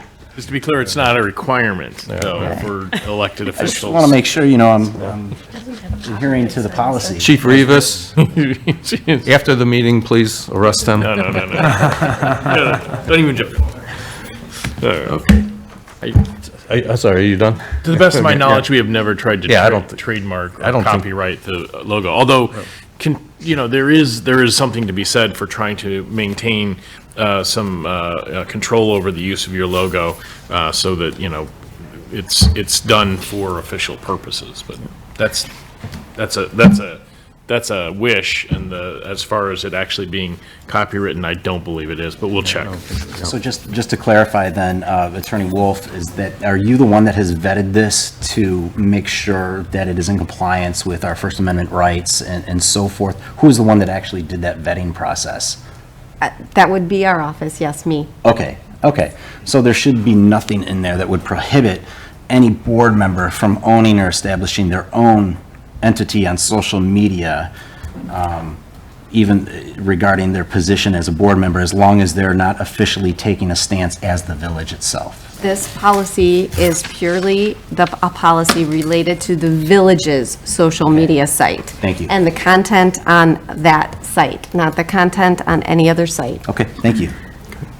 Trustee Kumar. I just appreciate your effort in making sure our First Amendment rights are not being violated. Thank you. Okay. Any other questions or comments? Okay, Clerk Konecki, this is a motion to postpone item 13A until August 26th. Right. Trustee Alfano? Yes. Trustee Cordova? No. Trustee Kumar? Yes. Trustee Patrick? Yes. Trustee Corkery? No. Trustee Kozar? Yes. President Casone? I vote no on that. However, it does pass, so we will postpone item 13A until August 26th. Item 13B is a resolution of the Village of Villa Park, DuPage County, Illinois, waiving the competitive bidding requirements and authorizing the proposal of Heartland Business Systems LLC for the network design, installation, and implementation at the Villa Park Recreation Center in the amount of $46,038.87. Manager Harline. The resolution waives the bidding processes and a process and authorizes the village manager to execute the proposal to purchase the technological equipment for Villa Park Recreation Center. This includes the procurement and installation of 11 wireless access points and 3 network switches from Heartland Business Systems for a total amount of $46,038.87. This will come out of the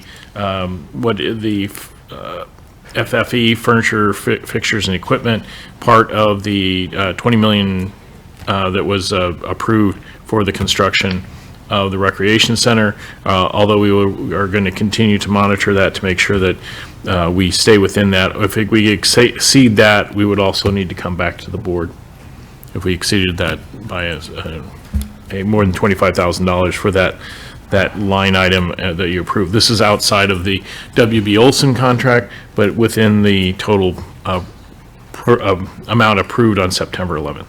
Okay, thank you. Okay, do we have a motion? Trustee Corkery? Okay, Trustee Kumar, second? Okay, any questions or comments? Trustee Corkery? I was wondering if the manager or someone on staff could explain just briefly for people watching at home why we're waiving the bidding requirements.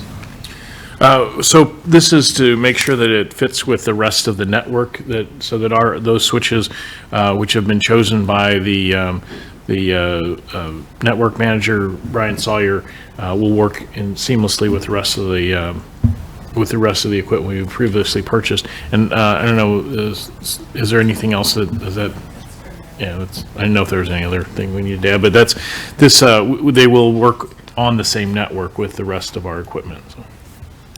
Okay. But that's a good question. Thank you. Okay. Trustee Kumar, did you have a comment? Yeah, I'm okay with waiving the bidding process on this, but it has been a bit of a pet peeve that we keep waiving bidding processes for me. I'm okay in this instance because I want to get that network running, and I know you would have found the best possible way to make it so that it works with our current system. But in general, waiving the bidding process means higher prices, and the whole scope of all the projects in Villa Park have always been creeping up and more up. And my concern is we let people come in to build and the project doesn't stay on task or on at cost. We ended up spending $2 million more, $3 million more, and my problem with this is maybe the lowest bid in the beginning is not a true lowest bid. So that is my major concern, and I'm pointing it out in probably a space that's not really necessary to point it out, but it's something that's been bothering me, so I'll point it out now. But I am in favor of this particular Okay. waiving of the bidding process. Okay. Any other questions, comments? Okay, Clerk Konecki. Trustee Alfano? Yes. Trustee Kozar? Yes. Trustee Patrick? Yes. Trustee Cordova? Yes. Trustee Corkery? Yes. Trustee Kumar? Yes. President Kazone? Yes.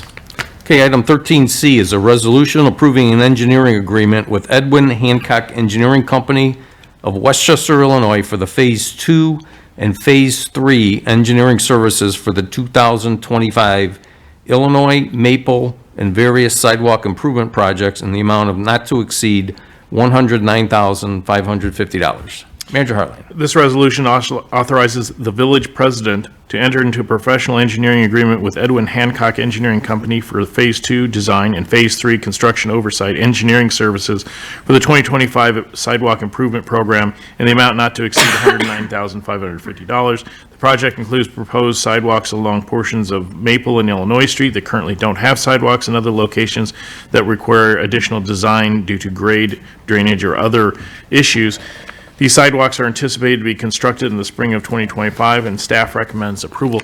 And to the point that was made earlier today, I believe, correct me if I'm wrong, in Village Public Works Director Guerra is here, to answer any other question, that we actually sent a survey out to residents on Maple to get their input on moving forward with that project, which was a question if, yes, we did contact and stay in contact with those residents. Okay. Okay, do we have a motion for the resolution? Trustee Alfano? Yes. We have a second? Trustee Patrick? Questions or comments? Trustee Kumar? The survey that was sent out, is it attached here? No, it's not. I mean, What was the message in the survey and the average, what did they feel, 60% against, 40% for, whatever, what's the number? Thank you, Your Honor. So we sent a survey out to the residents along Maple and Illinois to gauge a feel if they want sidewalks, knowing that was a point of emphasis at the time of the construction, and then also which side of the road that they would prefer. Obviously, there's some issues along both locations, so if there was a preference. I would say we got about 40% participation back from the residents, and I would say about 40%, it was a little over 60% said like the north side of Maple, and I believe we were looking on the west side of Illinois. However, as we go through this design process, the obstacles on the west side might make it more expensive than the east side, so that one would only evaluate what's just most cost effective. But I believe on Maple, the majority of the responses came back, majority being very simple terms in terms of a few extra on the north side, but they almost all were exclusively in favor of the sidewalks, and then I would say a little bit more was on favor on the north side on Maple. Trustee Kumar? I just want to say thank you for putting that survey out, getting the resident input. It's very important for us as trustees to know that you're doing such a great job. I think Public Works is on it. Thank you. Trustee Cordova? So I walked that pretty extensively during my petition handwriting, and a lot of those people in that area did not like that they didn't have sidewalks there. So I'm happy to see this going through. I plan on walking my way through there and just letting them all know that something's coming there. I mean, there were on some portions of that street, you'd have this little like concrete buckle type thing, and then there would be a light pole, like all of 2.5 feet from the street. And then in order to get from one side of the street, if you're walking to the train station or whatever it would be, you're basically doing a balancing act between the street and cars, number one. And then the second piece is that that drainage ditch that was built there was really, really steep. So if anything got in there, or a child or anything like that, that was going to be an issue. So this is a very, very welcomed improvement to the area. And I know this for a fact because I walked it, and it's a little bit treacherous there. So I'm happy for this neighborhood. Okay, thank you.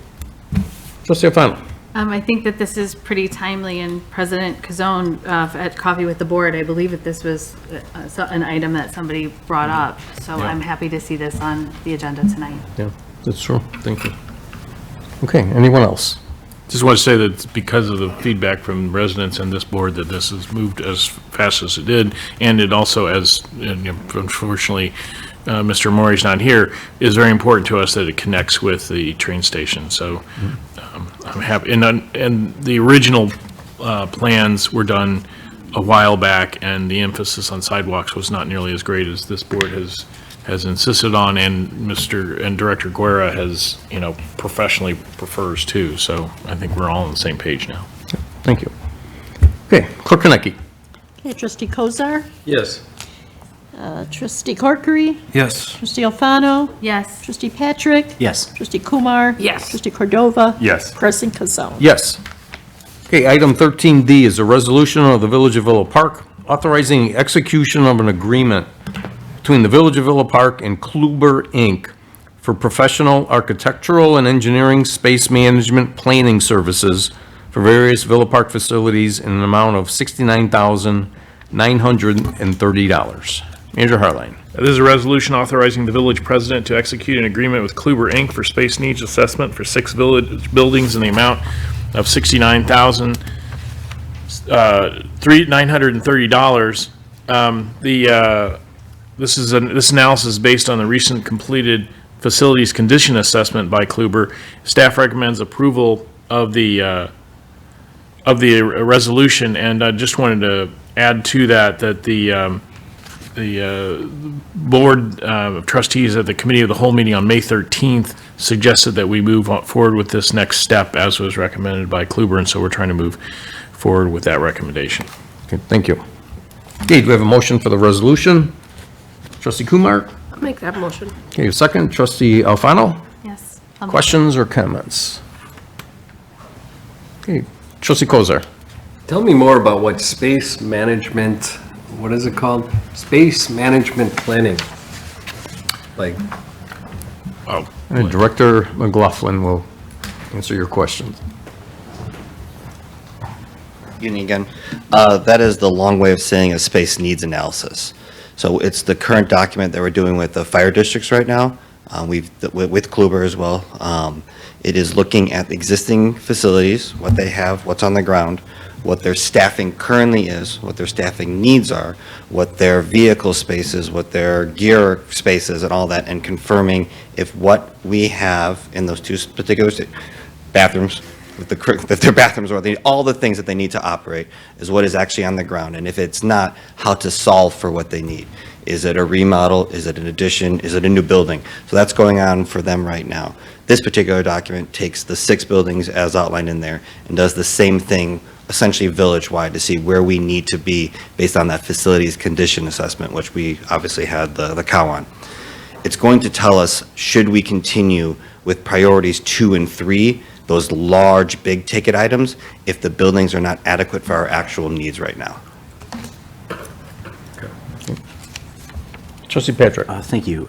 In our packet, well, just to clarify that the 6 village buildings is Village Hall, the old fire station, sign shop, the Parks Garage, the Fleets Garage, the Water and Sewer Garage, and the Public Works Building. Underneath that, in our packet, under the discussion, it says that the village currently has an agreement with Kluber Incorporated for a space needs assessment for stations 81 and 82 to address immediate issues that were budgeted in this year's budget.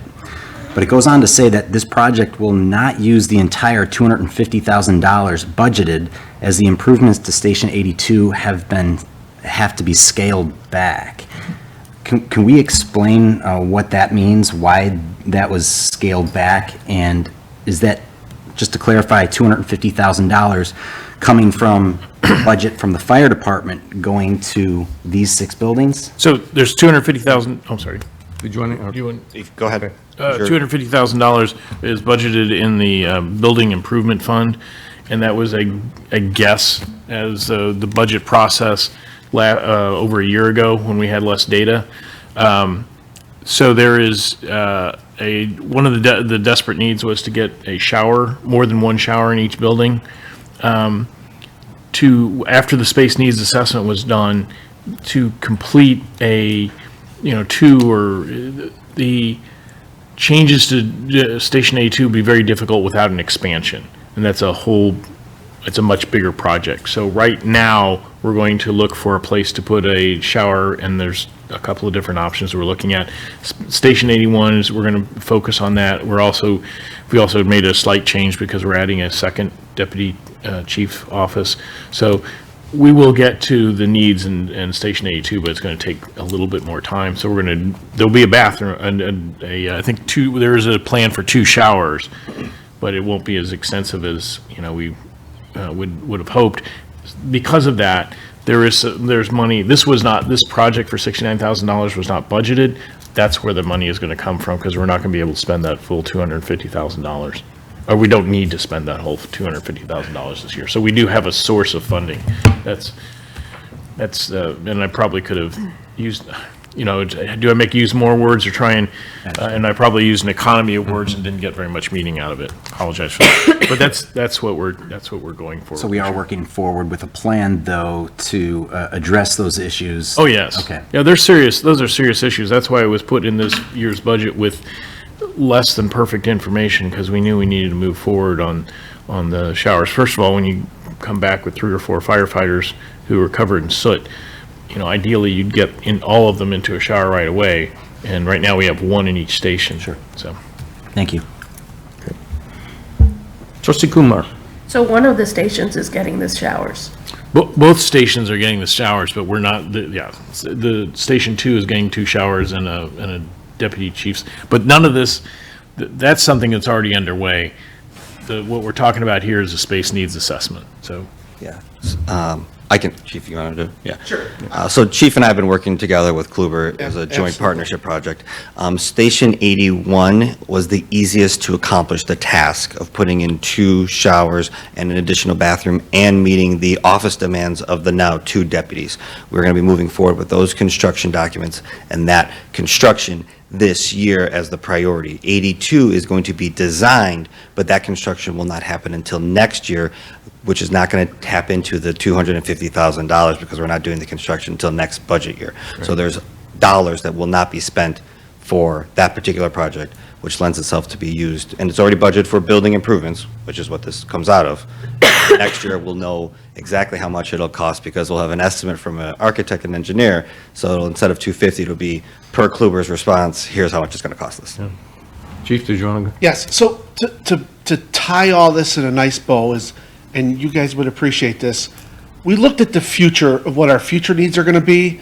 So we definitely need shower bathrooms in the facilities.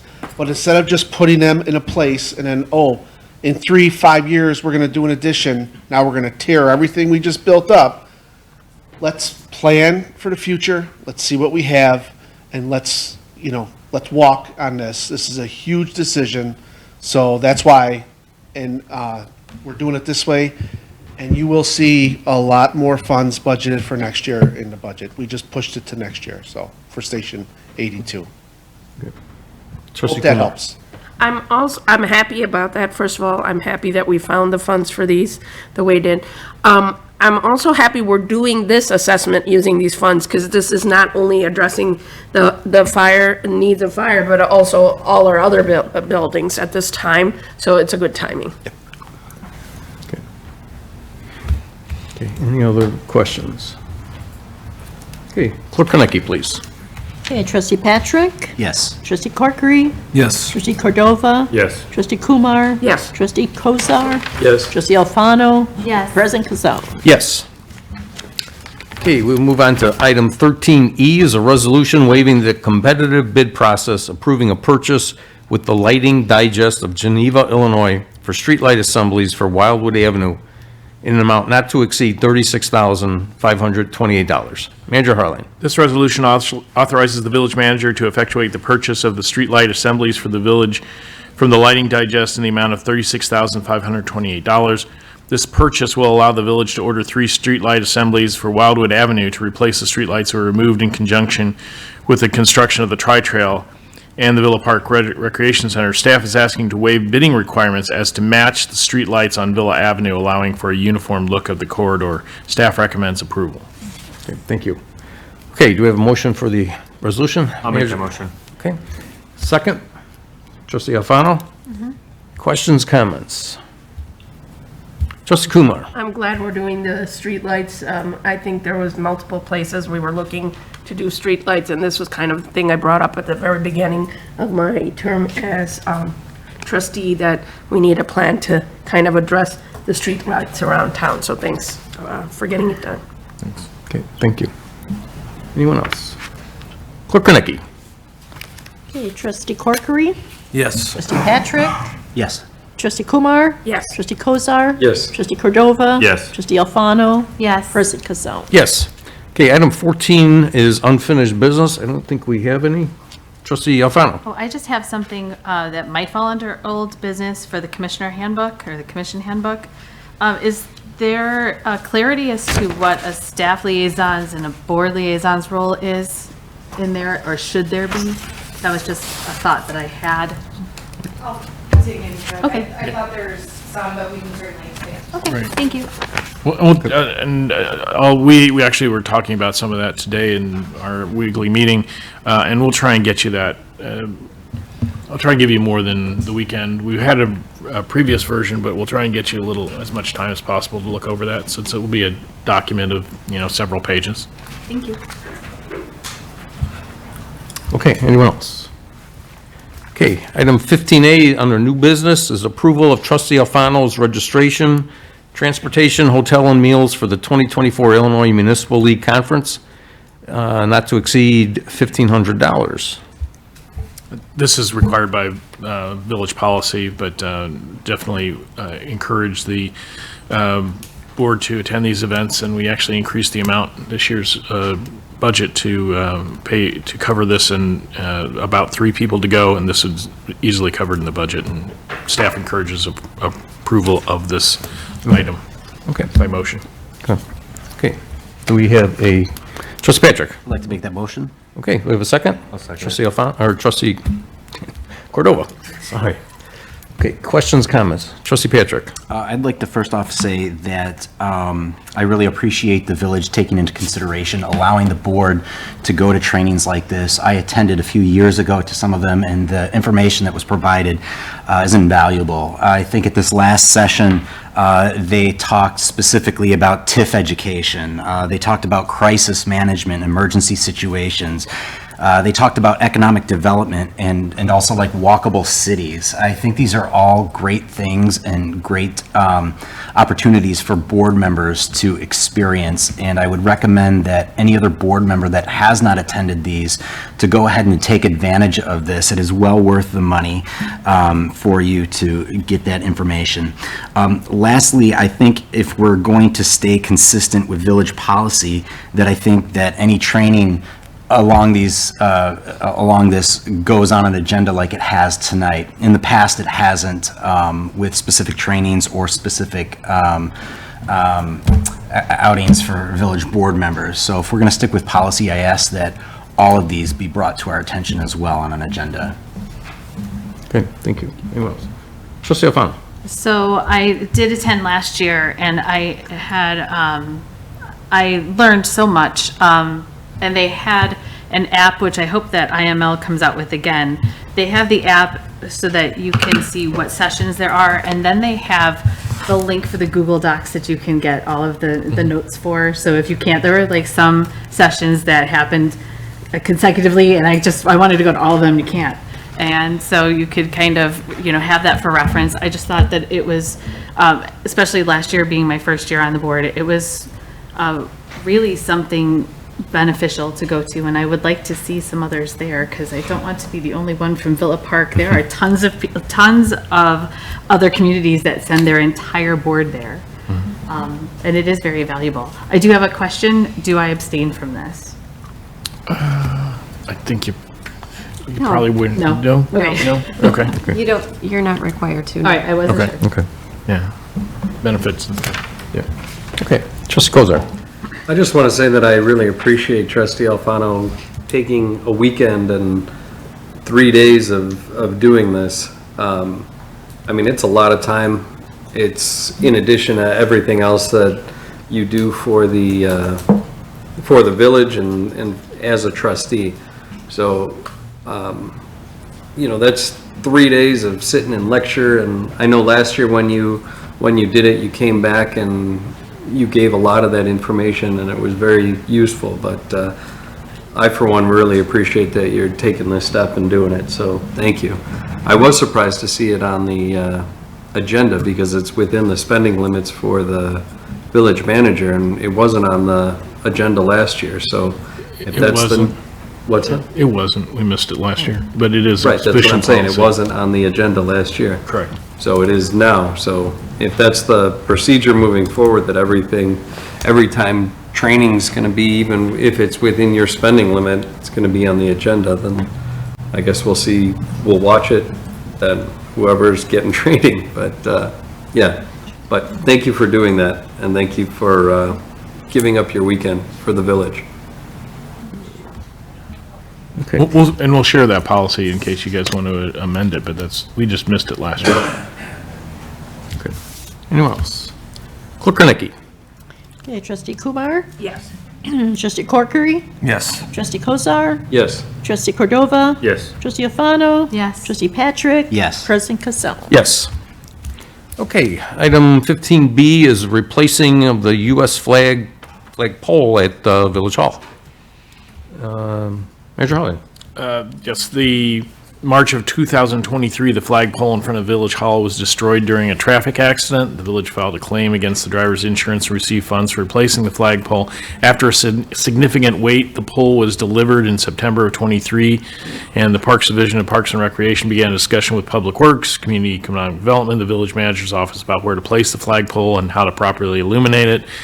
And to some extent, we lost track of the project in an abnormally busy schedule with the Recreation Center, Lufkin Park construction, the abatement and demolition of the community recreation building, sewer backup in the police department, the Kluber study, and lesser extent, the recent tornado. But we also could not, it was difficult to place the pole during the coldest winter months. So right now, the pole will be a top priority once Lufkin Trail is complete, but we've also been considering the possibility of replacing the temporary banners that we put up at the corner of Home and Ardmore with a illuminated sign, and the placement to get the flagpole properly illuminated. In the past, we have only illuminated it with a street light from across the street, which I don't think is the proper etiquette or the right way to illuminate a U.S. flag. So we need to do some electric work on the Village Hall site. And if we're going to look at the possibility in this year's budget of putting in, or in the 2025 budget, I'm not saying we're going to wait until next year, but we're going to look at different options, make sure we don't block off that chance if that's something that we want to pursue next year. So it's, on the one hand, it's easy enough to put up a flagpole. On the other hand, it became a little bit more complicated. We certainly don't want to put it back where it was, approximately 18 inches behind the curb in the parkway. That wasn't a good site. Yeah. Thank you. Okay. Trustee Patrick? Thank you. So the American flag is not just a symbol of our nation's unity and freedom, but it serves as a powerful reminder of the values we hold dear in our community. The prolonged absence of the flag is concerning and doesn't reflect the pride and the respect our village has always shown for this emblem. I'd like to point out that under federal law, particularly 4 U.S.C. 6, the United States government mandates the display of American flags at federal buildings on designated days. Now, while the village is not necessarily a federal building, the principles of this law underscore the importance of ensuring that our public institutions display the flag as a symbol of our shared commitment to the nation. Furthermore, 36 U.S.C. 174 suggests that the flag should be displayed on or near the main administration building of every public institution, which includes Village Hall. Furthermore, Illinois Flag Display Act 5 ILSCS 465-3 requires that the flag be displayed daily on or near the main building of every public institution during the hours of daylight. This law further emphasizes the importance of replacing the flag at our Village Hall promptly. In light of these legal obligations and the symbolic importance of the flag, I urge the village to prioritize the replacement of this American flag outside of Village Hall immediately. Doing so will reaffirm our commitment and values that bind us together as a community and as a nation. Thank you. Trustee Alfano. So we all understand what the flag means to our communities, and we have a very active VFW. Just, we can see it out our windows behind us. And I'm wondering if, I don't know when the tri-trail is expected to be completed, but I just heard Trustee Patrick say that on the building is something that we could do as well. So I'm wondering if that could be a temporary solution at this point so that we do have the American flag here. Is it possible to have it on our building? Like, I have an American flag on my home. Is it possible to do that here? Yeah, we could do that. I mean, we've got, I mean, the flags that we put up and down Villa and we certainly could do something in the interim on the Village Hall, and we are aware of the state and federal code about displaying the flag, and so we know that it needs to be replaced. We don't take it lightly. It's one of those things that perfect became the enemy of the good. Yeah. No, I just think that since we're aware of it now, I really do think that we should probably look at an alternative so that it's there. Oh, and we were aware, I mean, Greg is out today, but not because of this, but I mentioned it to him about 3 weeks ago, where's the flag? And we've had it. We've had the actual pole since September. Just haven't, that's not, it took 6 months to get here, but. Trustee Kumar. But if it's here, is the lighting the issue? What is the issue? Is that something that cannot be done after it's installed? Because No, it's where it's gonna go, because if we put a sign up, we wanna make sure that it's not in the way of the sign. If we don't put a sign up, then we can put it somewhere else. So that's, I mean, I think in general, people look to the flag in front of governmental buildings as a symbol. They know it's the governmental building, it's a safe spot. I just feel like it should be there. Honestly, it's the flag. We just had the Olympics. We were waving the flag all over the place. It's very, very important to have our flag up. I know there are other priorities, but I think we need to move this up as a priority. I'm just putting it out there. okay. Trustee Patrick. I'd like to make a motion that the village create either a temporary or a permanent solution to the flag by the time we have our next board meeting in 2 weeks. Do something like that? So Yeah. you can do it via motion, or Manager Harline, maybe you want to speak to that. Is that something the village can accommodate? And then the direction has been given, and the manager can implement that policy? Or we can just put a flag up on the building for now. I mean, we could, so, I just want to respond to something that Trustee Kumar said. To properly follow the state and federal code, you're supposed to illuminate a flag if it's up 24 hours a day, or we have to take it in and out, or up and down each day. So, I think we could come up with something near the front of the building, near the lights that are by the front of the building as a temporary solution. If that's the direction from the board, the long-term solution is to find the proper place for the flag and get a light that is dedicated to the flag, as opposed to a street light from across the street, which I don't think was proper etiquette. So. Trustee Kumar.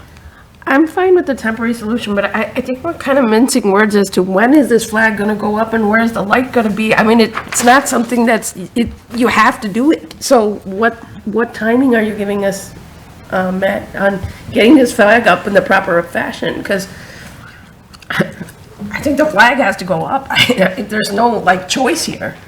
It's not like you can wait for 3 budget cycles. It's got to go up. Well, we'll see about getting a flag on the building, which I don't think would be too difficult for now. At least then we're in. No, that's Right? fine, but that's not a permanent solution. I'm asking I mean, you Okay, can hang do on. that for now, yes. Excuse me just for a second, Brian wants to say Yeah. something here. Sorry, I'm Brian, Park Superintendent. The flag is my responsibility to replace. A temporary flag is definitely something we could do to the front of the building. We can make sure we light it. The intent right now would be to replace the pole following the Lufkin Park project, and after we understand where we might put a monument sign outside. We don't want to put it and have to remove it and replace it again. So we're trying to properly light it. We had thought at one point we had underground conduit running from the building. We found out we did not. So what it takes to do that, we've replaced some electrical components in the basement here, so it was a lengthier process than we wanted, and things escalated, so I apologize for not having the flagpole in yet. Okay, so, Brian, just to ask you a question about that. So Sure. you've replaced the electrical lighting. Now, the next step is what, to get the lighting outside, I assume? We replaced some of the panels in the basement. So you have thought extra. at the time of replacing that was if we had conduit already running out there. So now you have to run the conduit, is what you're saying? So we would either have to do that or look to an alternative light source, like a solar light. But the way those things mount and the various different lights is something we wanted to look into. Okay. Yeah, some solar Can- lights are great and some are replaced every So, given that, is there a possibility of getting a proposal on what it would cost and what you need within a certain frame of time that you would be comfortable stating within the next 2 months, you know, getting us back a proposal for replacing this with the lights and so Sure, on? like Manager Harlan said, we have the pole. A temporary solution is something we can definitely do before the next board meeting. Okay. The intent right now would be to replace the permanent pole at some point after the Lufkin Park project. Okay. Just goes there. Perhaps we could just leave it on unfinished business on the agenda for all subsequent agendas coming out until the project is done. And then at every meeting, we'll just get a quick update as to where we're at with it. Just Patrick. You've been without a flag for over a year. Over a year. As a veteran myself, I mean, that's, I'm kind of ashamed that our public building for over a year hasn't even come up with a temporary solution. So that's why moving forward, I am still going to propose that we make a motion for either a temporary or permanent flag to be installed in 2 weeks before our next board meeting. I've got an American flag outside of my home that's illuminated by a $2 solar light from Walmart every night. It's a temporary solution. I understand the challenges that you face for that as well. But also, the village manager has a spending authority of $25,000, which running conduit to a light pole shouldn't cost more than that. So we shouldn't have to come back and make a motion to approve a flagpole. We should just do it. He's got that spending authority to do so. And so, again, I would like to see a quicker solution to a permanent flag, but at least for the time being, we need a flag out there that's illuminated right now. Thank you. Okay, so we got a motion on the floor. Do we have a second? Trustee Kumar? Okay, questions or comments? Okay, I just like to say, you know, it is, the permanent flagpole will not be up until it's a good spot for it is picked. And again, it's going to depend on if we're going to go with a sign, and I know Brian's been working on that, because I've talked to Manager Harlan about this, so, but definitely a temporary will be up, not temporary, but a, you know, something on the building pretty quickly. Okay, any other questions? Clerk Kernicki? Okay, Trustee Alfano? Yes. Okay, Trustee Cordova? Yes. Trustee Corkery? Yes. Trustee Kozar? Yes. Trustee Kumar? Yes. Trustee Patrick? Yes. President Cassell? Yes. Okay, we have no village commission reports, the village clerk's report. Clerk Kernicki? Yes, just a reminder to our residents who want to be candidates in the consolidated election in 2025, just be aware that August 20th, petitions can be circulated. That's the beginning. Petitions, we will have some packets in the village office here. Otherwise, residents can go online to DuPage County Election Commission and get their download the information they want and get questions answered right online. The first day to actually file the petitions is in November 12th, and that is a Tuesday. And the last day to file the petitions is November 18, which is a Monday. And those, for the village, and the library, and they would be filed here at Village Hall with me. And that's all I have. Thank you. Okay, thank you. Okay, we'll go to Village Trustees report. Trustee Patrick, start with you. Thank you. I do have a few things tonight. First of all, I would like to congratulate Frank Reposh, our newest Deputy Fire Chief.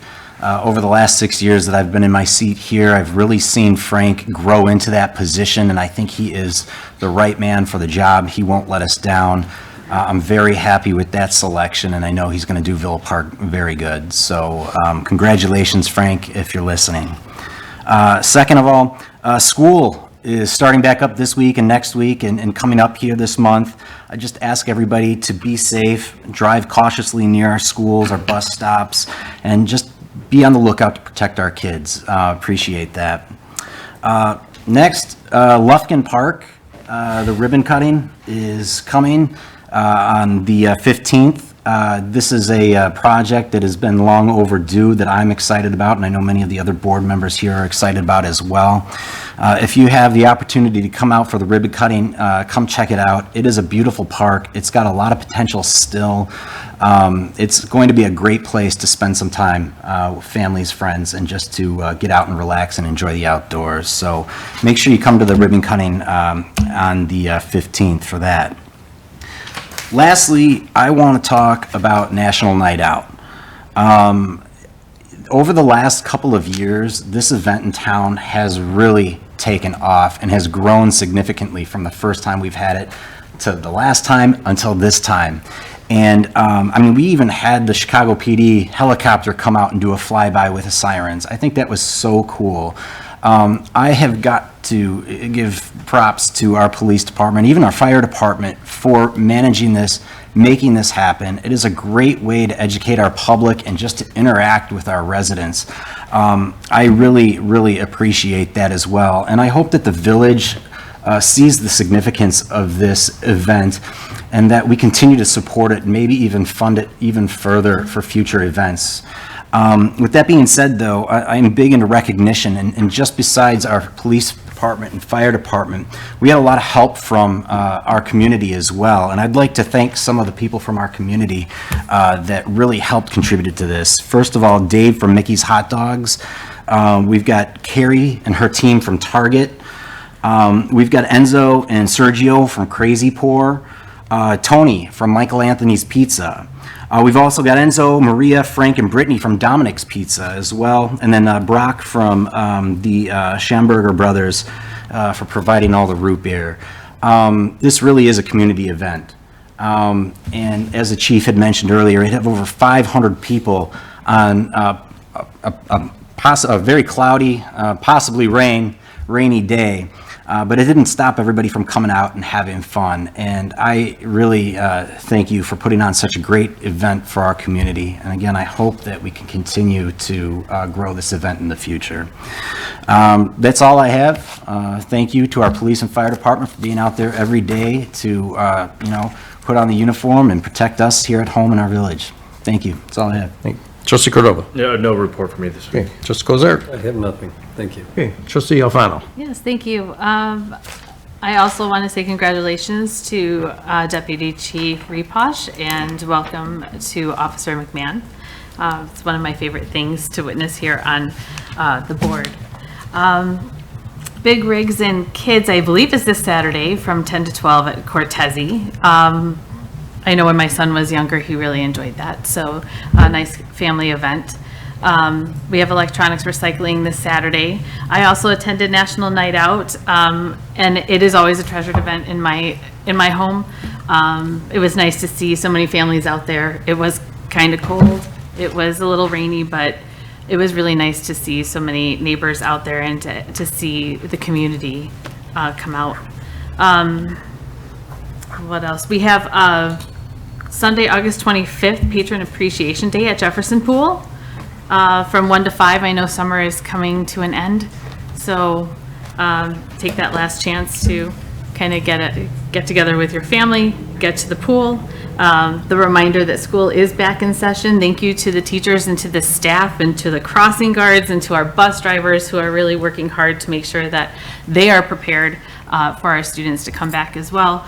And thanks for just keeping an eye out as you're driving to make sure that you are safe around the kids and the bus stops.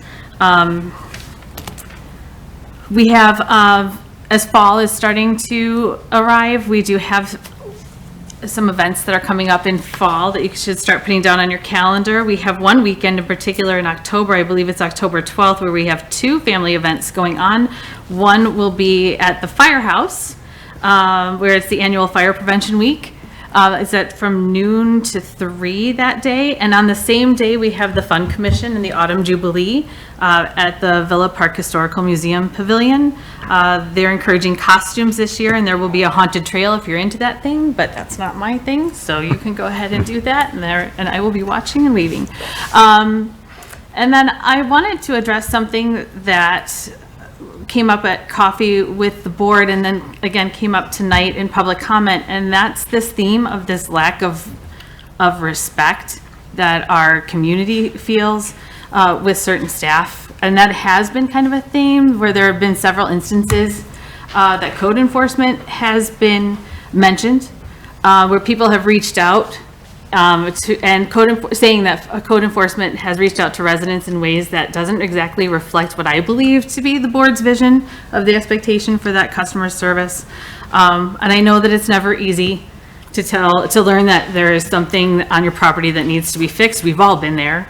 And I know that it cannot be easy to tell somebody that there needs to be something fixed on your property. But I do believe that maybe there is something that needs to be discussed where it can be done in a more friendly manner and just in a more humane manner, where it's not just like slapping a sticker on it, but if your door is open or if it looks like somebody's home, just have a conversation. I'm pretty sure that if you do that, it will go further and you'll get a better understanding, because I think that when you discuss with people what's going on and when they hear what the problem is, like I understand that's part of what we do here on the board. I listen and like, oh, that's what the problem is. Now I understand.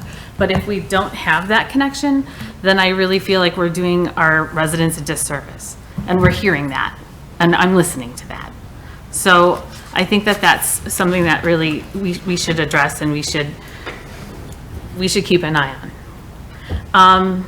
And also, this is a request for myself personally. As the Jefferson Pool season winds down, I would like a tour of the pool once it's empty and before the liner's installed.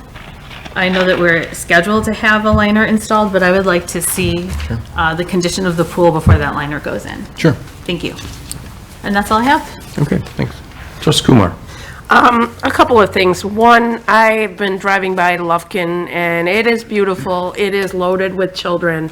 I am very, very happy to see the progress there and what's going on there. And the kids love it. And it's exactly, what we envisioned as a board. I can see that the kids love it.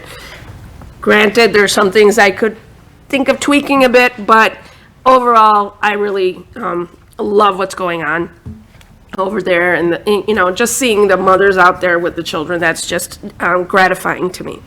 And I'm very happy to see that go in, because it was a dead space for a very long time. That being said, I do have to piggyback on what was just said by Trustee Alfano. We need to kind of look at the code process.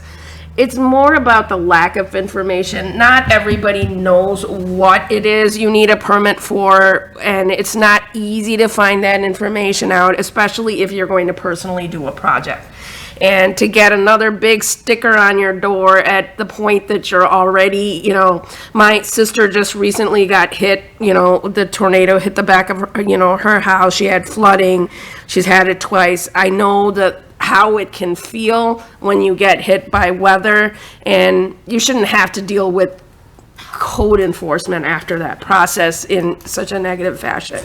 It can be very disheartening to our residents, and they are taxpayers. They are valuable members of our society. So it's something to look at. And I think drywall is something that, honestly speaking, there's levels, and, you know, maybe you're just, you know, fixing a hole in the wall. Obviously, you're not getting a permit for it. So that's something, you know, we need to look at carefully as to what we permit, what we don't permit, and kind of get the information out to residents that you may need a permit. For information, I was at Summerfest recently, and one of, a lady just came up and she was looking for an air conditioning unit, and then her installer said, we can't install because we need a permit from Villa Park. Something like AC, water pipes and things should have a quick process to permit. It should be a quick done deal. You just go online as a company. If it's a company that you know has signed up with Villa Park, they should be able to come in. I understand you want to vet the process in order for the safety of Villa Park citizens, but it should be a quick process. During Summerfest, someone came up and talked to us about how they couldn't get their AC fixed. This is dangerous for people who are elderly. It's not something that we should be stopping in a permitting process if they have an AC already, a heating unit, or if they need their plumbing fixed. I did see the emergency number online, but it should be an automatic thing. Now we have this new software that makes it more automatic. I think we can put something up there. Honestly, I went in there, it doesn't show me how to do that, right? I go in there to get a permit on an AC or a furnace, there's nothing particular for that. So that's something I think that needs to be there so that the homeowner has it easy in knowing what they need a permit for and what they don't. That's part of the process. Drywall seems like a little bit overstanding the permit a situation, especially if you had drywall. This area floods constantly. People's houses flood all the time. I would have, you probably don't know half the drywall that's being fixed in Villa Park at this point because you just don't know. And it's unfair to set a standard on some people and not on others. So that's my problem with that. So we should look into that permitting process, definitely. I think it's something I would, like to revet or rethink about, and I understand maybe I'm not seeing all the ramifications, but I'd like to hear them from the people who are in charge of permits. Thank you. Okay. Oh, wait, one more thing. Starting early, I said I love Lufkin Park. I love what's going on there. I think it's very necessary we start the process, and I'm going to throw it to our committees at this point, of deciding on programming for new and unique programming for our new community center. Now is the time to start, not in December when the community center opens. New, unique programming that the kids can be at. I would like to look and have a cow on that sometime, because I think it's important we start now, and also talk about the pricing at the community center. Can we throw that first to Parks and Rec to vet through that process, and then bring it to the board in a cow at some point before the community center opens? I think that's important. And I don't know if the other trustees are on board with that. I would love to hear their opinion. It's been started. Good. Yeah. Trustee Corkery? No report this week. Okay. Okay, Village President's report. Couple of things. It's been brought up about the ribbon cutting at Lufkin this Thursday, 4 o'clock. The ribbon cutting will be at 5. Saturday, the 17th, is electronic recycling for Villa Park residents from 9 to 12 at next to Village Hall here. And speaking of school starting, District 88 had their annual breakfast, meet the new teachers last week, and everyone's invited. The village staff's invited, the police, fire, a lot of the community groups. They have a lot of the teachers there, and it was great. I think we had about 8 people from staff out there. It was really nice seeing, we had a whole table full. But it's really nice to show the new teachers exactly what kind of community District 88, both Addison Trail and Villa Park is. They really stress that with the new teachers, that there's a lot of people out there to help them. They get a lot of backing from the community, from the school, from the staff there. So it was really nice to see, and they had a really good turnout there. And Clerk Konecki brought up about getting the packets for the election for next year, and I figured this is a good time to let everybody know I will not be running next year for president, so there will be an open spot up here on the dais. But I'd like to get that out early before, so people can pick up packets if they'd like. I've really enjoyed the 4 years I've been president. I was trustee for 6 years before that, been up here for almost 10 years, really enjoyed it.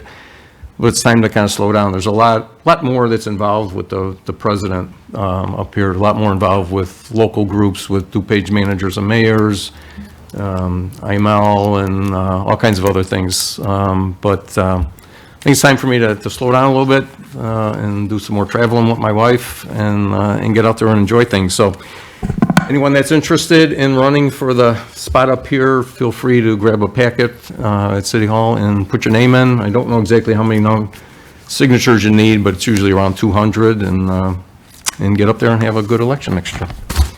And with that, I'll go to the village manager's report. Just real quick, I wanted to give Gina a second to talk about what's already underway in terms of discussion at the Parks and Rec Advisory Commission this week, in terms of, I think they're looking at some of those issues that were brought up.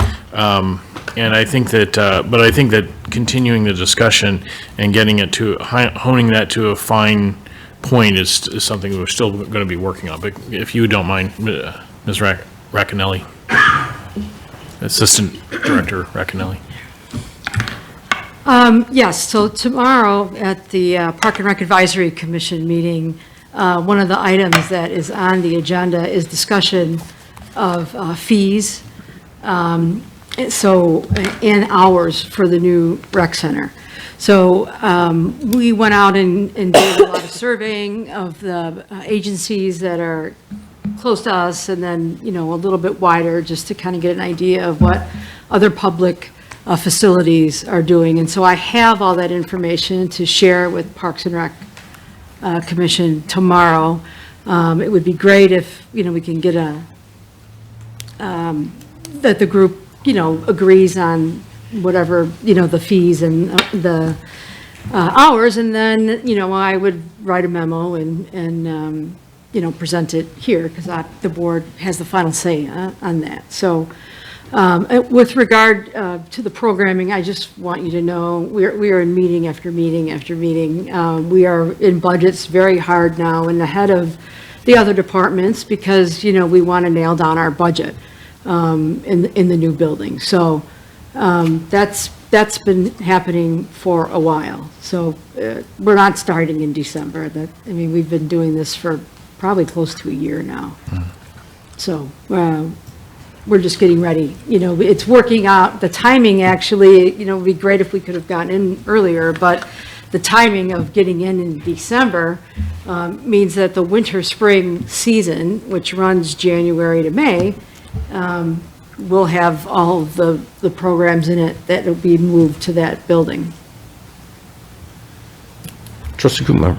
If, along with that, Gina, you could kind of point out what's new programming, what's worked in the past and not, and give us a working list. Sure. We as a board would like to see that, like what's the new programming coming out? I mean, you're doing a fabulous job, but at the same time, it's something we need to know, that this is a new building, we have new programming coming in.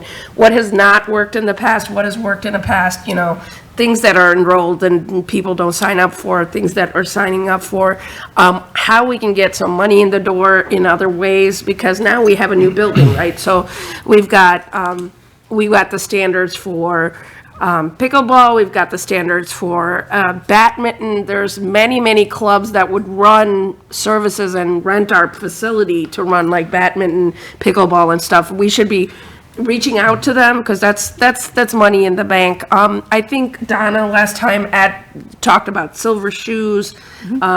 and things like that. It's just, you know, an economic way, Blue Cross Blue Shield, some of these things we should sign up for, because it's kind of free money in the bank. I think I already talked to Greg about this. You guys are looking into that. So all of those things that add to the services. One comment I have gotten from a lot of residents, which I want to state, is they don't, if it's too expensive for Villa Park, it will be a problem. If we're just thinking about Lombard and Elmhurst, the price point we can afford is very different for a lot of our residents. We have a lot of seniors that, you know, and we want them to use the, you know, at least use the track. Maybe they can just sign up for the track, and pricing on that accord. So that's a comment I've heard. Getting the programming in and running is going to give you a lot of revenue, right? And I think this new building is so exciting. At least I was there. I know Trustee Kevin was there with me. It's just a beautiful thing happening for us. So I cannot wait to see. I see Lufkin now. It's beautiful to see the kids out there running through the park. You know, they just seem so happy, and that's what we've been waiting for, right?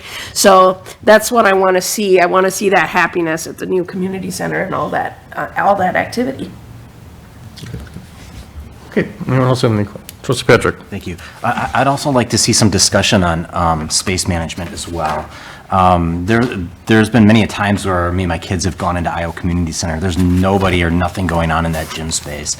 Now that we have this new gym, there's no reason why there shouldn't be people in that space, utilizing that space all the time.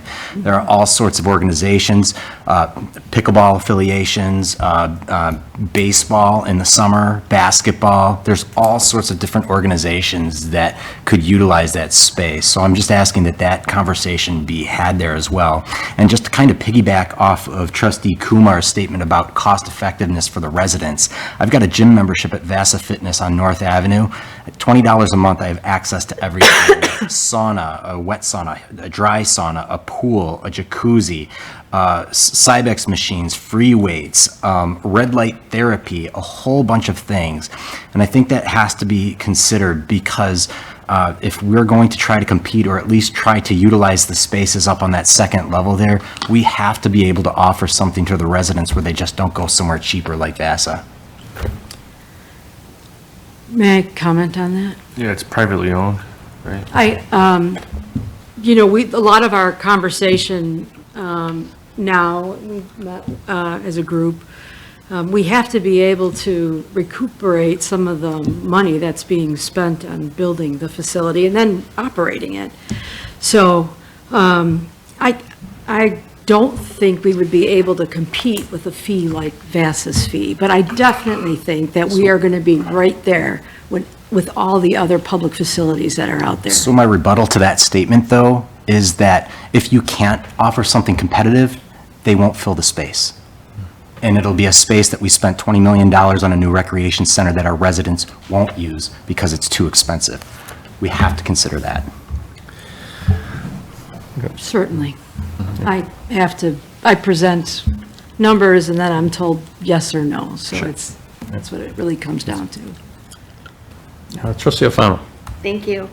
I think I hear what Trustee Patrick is saying, and Gina, I hear what you're saying too. And then I think maybe the answer might be, well, adults go to Vasa. But this is a place where, especially upper elementary, middle school, and kids that aren't driving yet can get to. And maybe that's the clientele that you try to, you know. Certainly. Maybe that's the answer. I don't know the answer. I'm just throwing that out there, but maybe that's the clientele then that we start looking at. It's a brand-new facility that will be able to appeal to all ages, and as staff, you know, those are some of the things we're talking about. How do we get this to this age group? How do we get this to this age group? What do we do to bring in this age group? So most definitely. 5 minutes. Can we do a point of order? Excuse me? Sorry. Thank you. Trustee, okay, Cordell. go Yeah, ahead. but a point of order, do I have to get called for that? I don't think That's so. a I do privilege not. motion. It's yeah. But this is the village manager's report, right? Are we, like, how does that work? Well, he asked Gina to come up here, so Okay, it's kind of. so we can yeah. just ask questions, Yeah, sorry. right. Trustee Kumar? I think also, I mean, pricing we can talk about a little bit if that's not where it is, but there's something also of getting people in the door and maybe a strategy, marketing strategy. We got some great marketing people on our board, maybe, you know, get them on board as to how to get people in the door for certain things. I think it's necessary, to get people in that door. And it's their decision whether to stay in that door.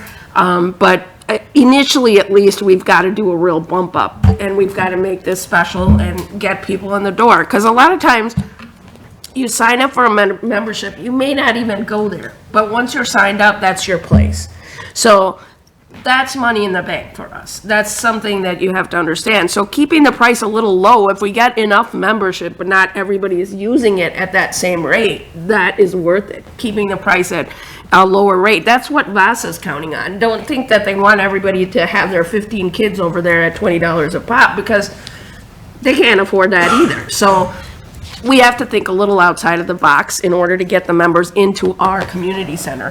Whether that be appealing to the younger set with really awesome programming, which can do that, you know, basketball, baseball, right now pickleball. I watch the Olympics. I would love to see flag football in our town, because really it's coming to it's coming. I want an Olympic athlete coming out of Villa Park. That's my dream. I don't have anything else, and we can make that happen from our community center. We've got the facilities now. We did it. It's something that we should dream about. So I think that, you know, Well, I there's think, flag I football. think you guys are there's- working on it, so.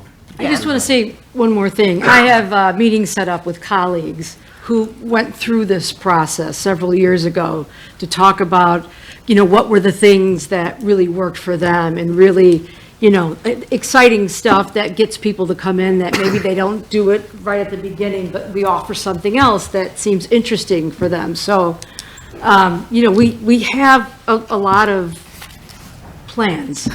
And we'll get that all, you know, in a way to present that so that, you know, we can share that. Yeah, I with all of think, you. yeah, Gina, an Excel spreadsheet that says new, old, this works, that worked, that's good for us as Yeah. a board. You know, I'm you all don't have to about make it bullets, bulleted complicated lists. and spend your life on it. We just want to see what's coming, what's new. We also are advocates for our community center, and we can do our own marketing. We all know people. We can get them in the door, but the way to do that is, you know, to have that information to give out. Well, you know, we have a new communication specialist, and she's fantastic. She is so fantastic. She'll be helpful Okay, as well. thanks, Gene. I had a couple other items, if I could, on manager's report. Just wanted to announce that we found out from Senator Gloyak Hilton's office that we received an additional, actually $300,000 towards state public works projects, 250 plus 50 for engineering. In particular, we asked for the construction of a new salt dome building, although the way the way the information is presented, it probably is a little more flexible than that. A couple other items, we sent you some information about, as asked, I think it was actually both trustee Alfano and Cordova, about the number of liquor licenses. If you want any follow-up, please let me know.